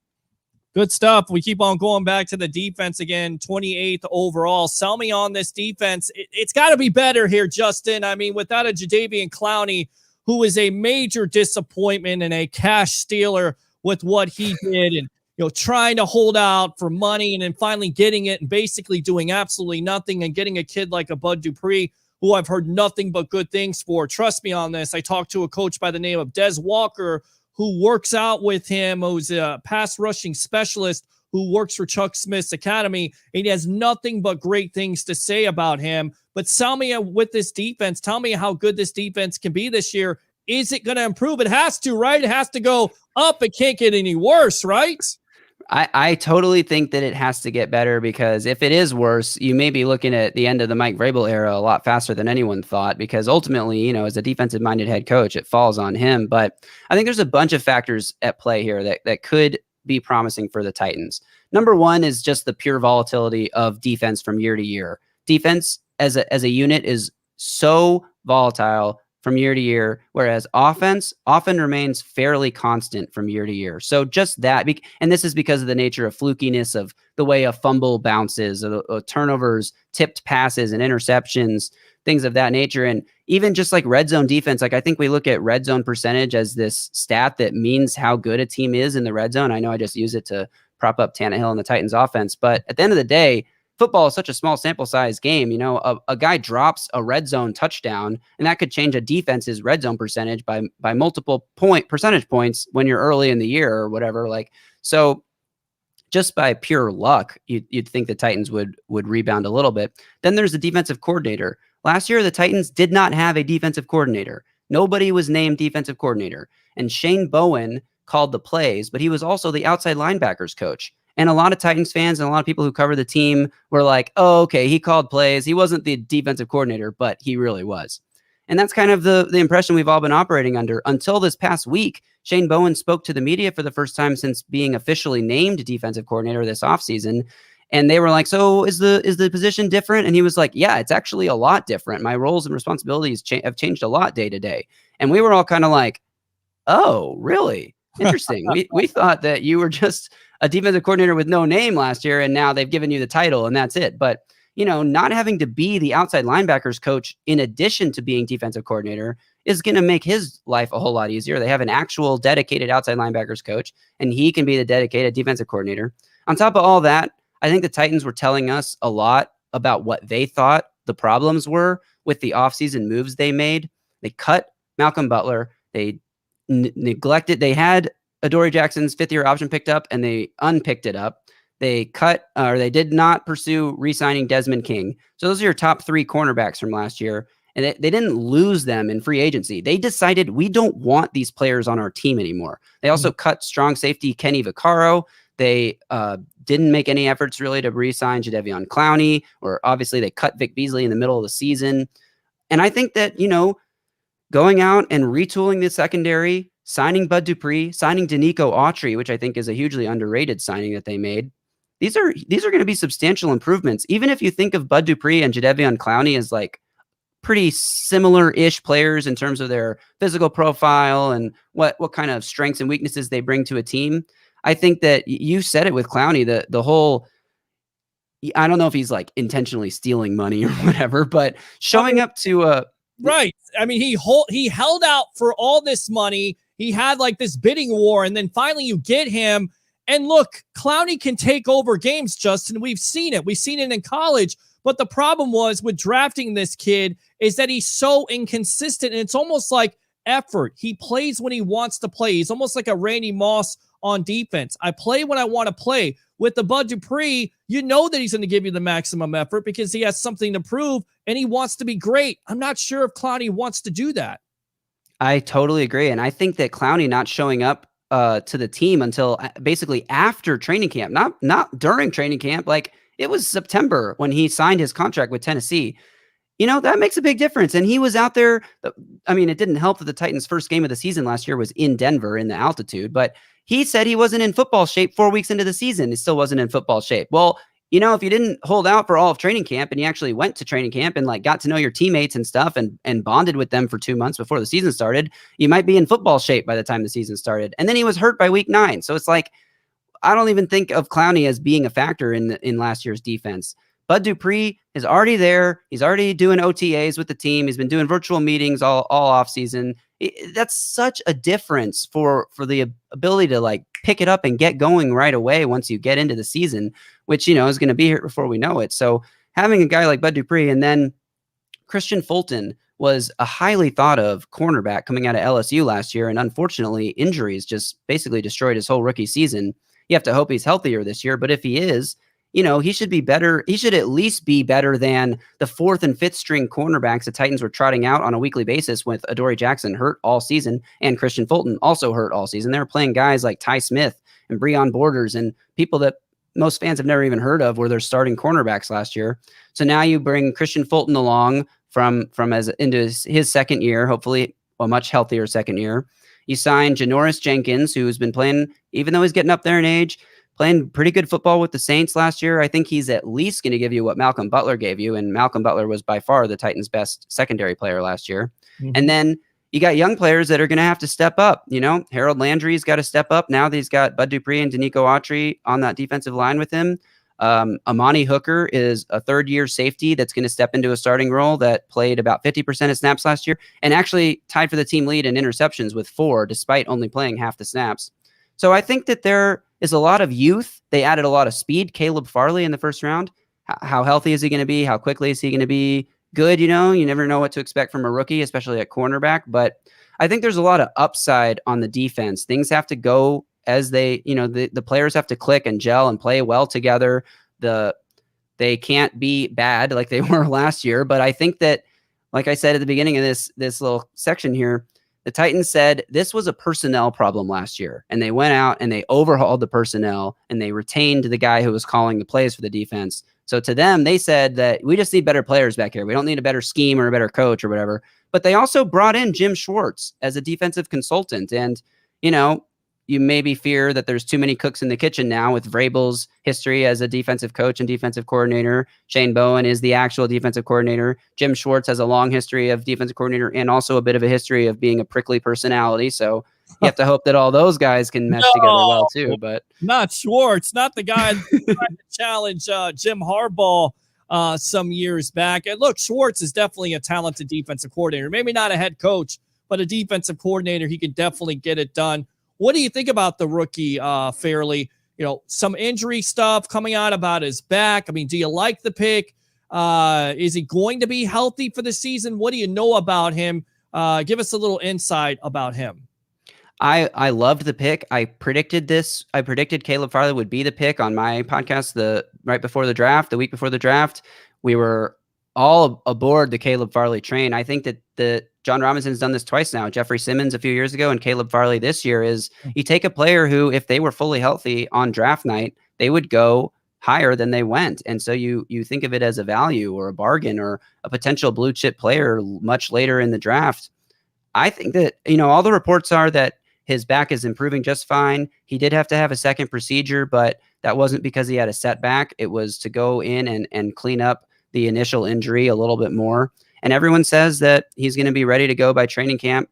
Titans said that they got their team doctors personally to have a look at him in Indianapolis during those medical rechecks this year. So even without a combine, they were able to get their team doctors to examine him personally. And if they feel great about it after that, then I feel good about it. Now, the Titans don't seem to have much of a problem with taking these kinds of injury risks. They drafted Jeffrey Simmons off the torn ACL a few years ago. They signed Bud Dupree this offseason off a torn ACL. They draft Caleb Farley with the back issues. They trade for Julio Jones, who's had his own injury issues throughout his career. So the Titans are saying, hopefully all these guys will stay healthy. But if they do, I think they're in a good position.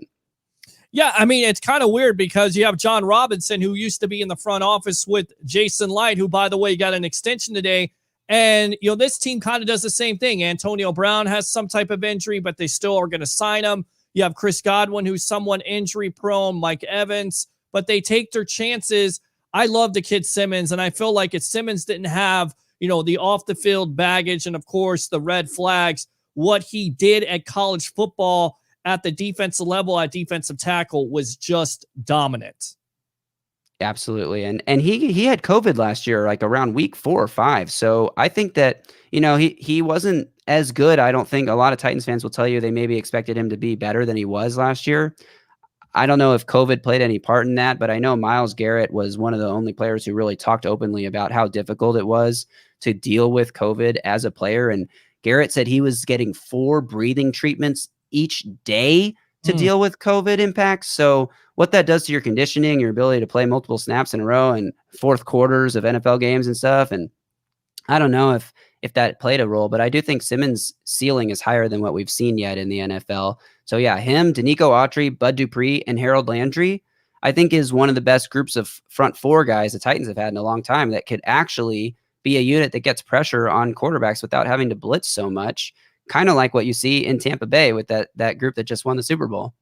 Yeah, I mean, look, they blitz. They love the blitz. Todd Bowles does. But, the impact was in the middle with the Vita Vea, with the Ndamukong Suh, taking the pressure off, having those double and triple teams so those guys from the outside, like a Shaq Barrett, like a JPP, could rush from the outside, and even a Devin White from the middle linebacker spot. Want to read some of these comments really quick, and then we'll get you out of here, and I'll ask you about Tom Brady.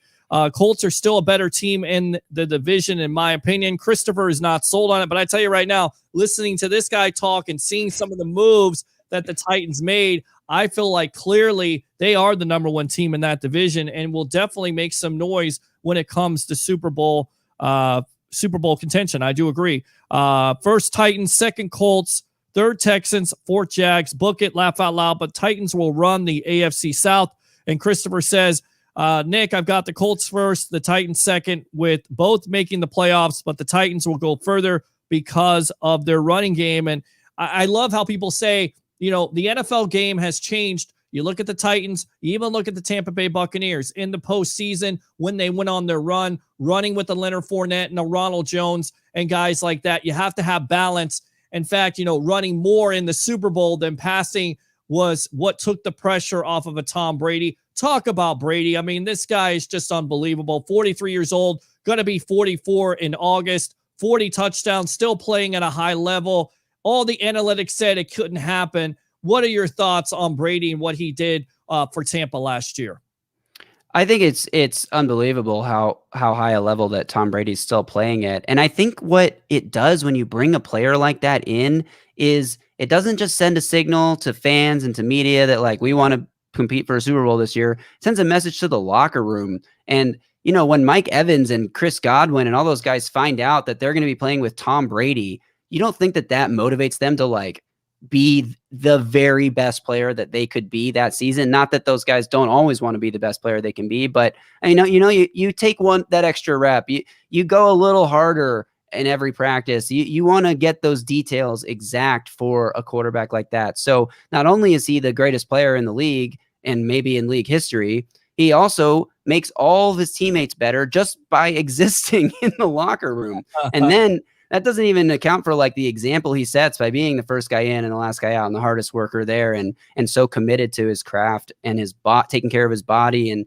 everything he does to continue to play at a high level. But I'm really excited to see what this Buccaneers offense can do in year two, because it seemed like it took them about half the season to kind of figure out what they were going to be. Was it going to be Bruce Arians' offense? Was it going to be the offense that Brady's run for years? And they kind of, I think, found some sort of hybrid that really seemed to work for both parties. And, the thing that really impressed me the most last year was Brady's ability down the field.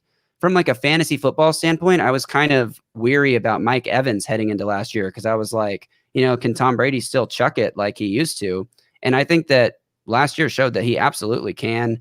And there's no reason to me that Bucs shouldn't be favored to win the Super Bowl again. Like, I think everyone's always going to want to hype up Patrick Mahomes as is, the Chiefs to be the favorite, and deservedly so, obviously. But the Bucs returning all 22 starters and adding what could be some pretty good players and some potential upgrades even through the draft and free agency is just like, how do you bet against the Bucs right now? It's crazy.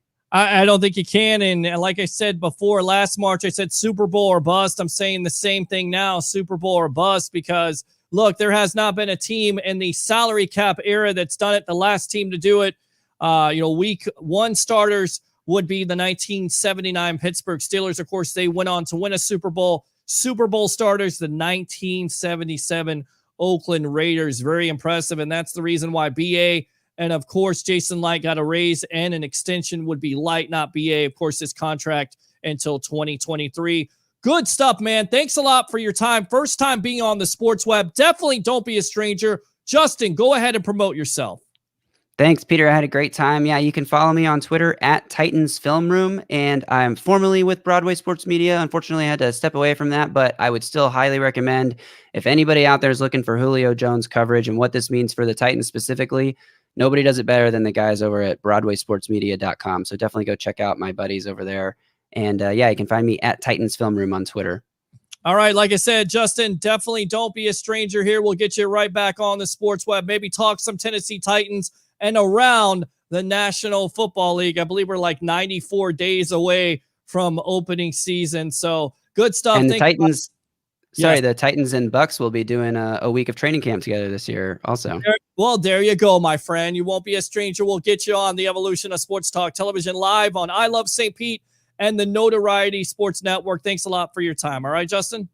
Thank you. All right, Justin Graver, good stuff there. As always, bringing something new and exciting and different. A different perspective.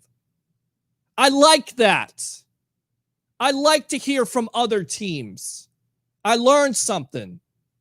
That's what Sports Talk Television is all about. 727-255-0391. It's 727-255-0391. So we'll get him back on once again on the Sports Web. Let's see here. Hey, Peter says, Taylor, God bless you and Joshua Cole Allen. Unfortunate loss to Mr. Allen's father, Michael Hopper. I like the guy. I talked to him a couple times.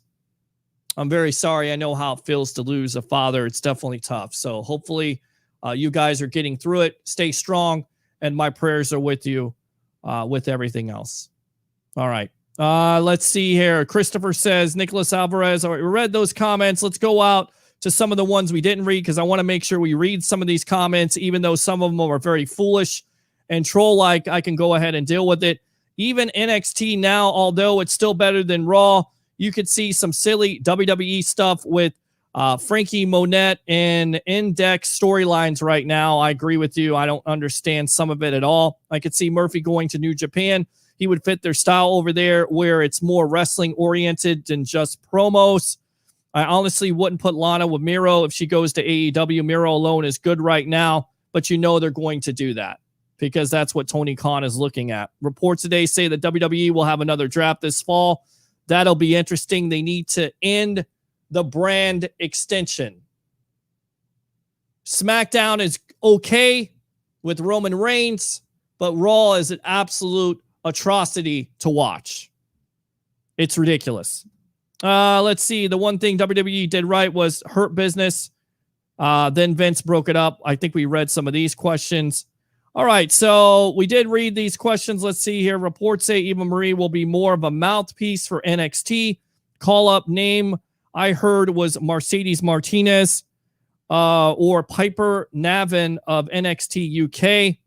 I'm glad they made the Young Bucks heel again. Their natural attitudes agree with that. Good stuff. AEW will have a show called Rampage on Friday starting in late August on TBS, home of WCW Saturday Night for years. Big step. Is that a step back? We'll see. But that's where AEW is going. All right, we read that comment here. Let's go out to Troy Polamalu. Houston wants the Titans back. Their real football team. I'll give you a This has been again on the next episode of Leo's Conspiracies. Athletes hiding their positive COVID test. Stay tuned. All right. Lincoln Riley is who we want. I think there's a lot of NFL teams that want Lincoln Riley, Troy Polamalu, but at the end of the day, I think Byron Leftwich will be the next head coach in waiting unless, again, there's a team out there. And I don't think the Bucs should allow him to go and interview and get another job. You want to keep that continuity, whether you have Brady or not, because you have the kid Kyle Trask. And that's a part of the development, is keeping that offensive coordinator intact. That's what it's all about. Leftwich laughing. Okay, I see you. Belichick ain't nothing but a dirty old cheater. Said that. I thank you very much for having the one and only Dennis Phillips on, one of the greatest weather reporters of all times. Just wanted to thank you very much, your contributions to Peter H. Blake show, because he's always brings so much to the table for the Sports Evolution show. And again, thank you very much for always accurate meteorology work to the great Tampa Bay area. And God bless. Great show, Peter H. Blake. That would be my Uncle Dwayne. Thank you very much. I'll go ahead and answer him. Christopher Cole says, Leo. Cameron Decker says, I'm back. Oh, great. More trolling. Thank you, Dennis, for that cloudy, rainy weather. That's not his fault. Bring Mr. Blue Eyes back on with Dan Marino. No. Who's the fake-ass Cameron you keep mentioning? That was Cameron Kinley. You're fake. Oh, cool. Inflatable dolphin. Oh, now someone is lost on the screen. Backpack. No, that's the football game in the background. There's a guy wandering behind you with the backache. Vote yes on Bill 83 to nuke the Trop. How about no? There's none of that. If we get Tampa Bay versus Montreal Stanley Cup final, then the winner of that series should get the Rays permanently. No. There's a huge reflection of the sun on his TV behind him. That would be a light. Comment section is a roast in case you haven't followed along. What else do you have here? Let's see. It's like I ordered Dan Marino on Wish. Ask him if his favorite number is 13. Daddy, is that you? Is that Dan Marino? No, it's not. The guy looks like a failed weatherman gone successful sports guy. Well, he's not. He is a successful weather guy that can talk sports here on The Evolution. Oh, Jesus, who's this guy? Leanne says, Leanne's laughing right now because Cameron is a troll.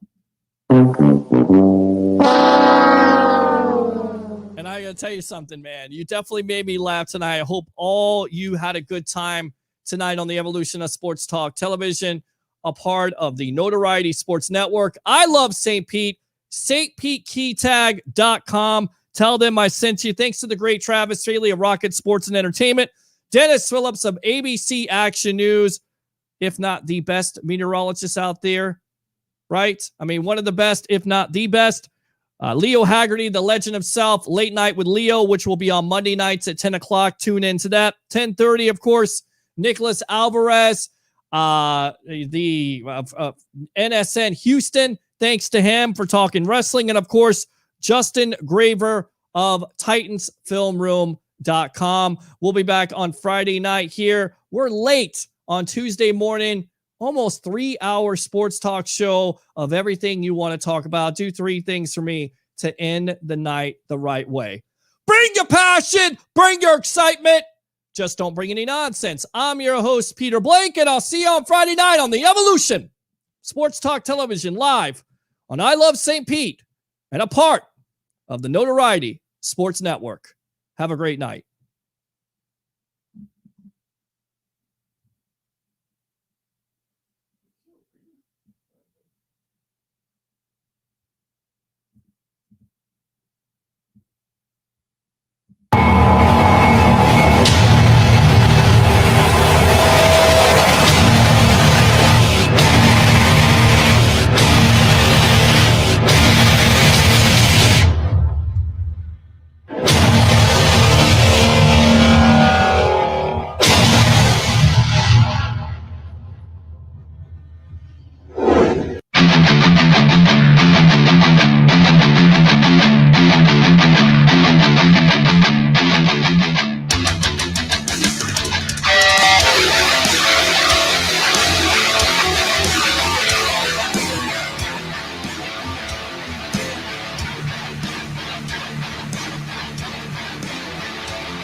Stan Arthur here for the I Love St. Pete Facebook group. If you're a business owner looking to connect with tens of thousands of potential new local customers, you owe it to yourself to get enrolled in our Key Tag Rewards program.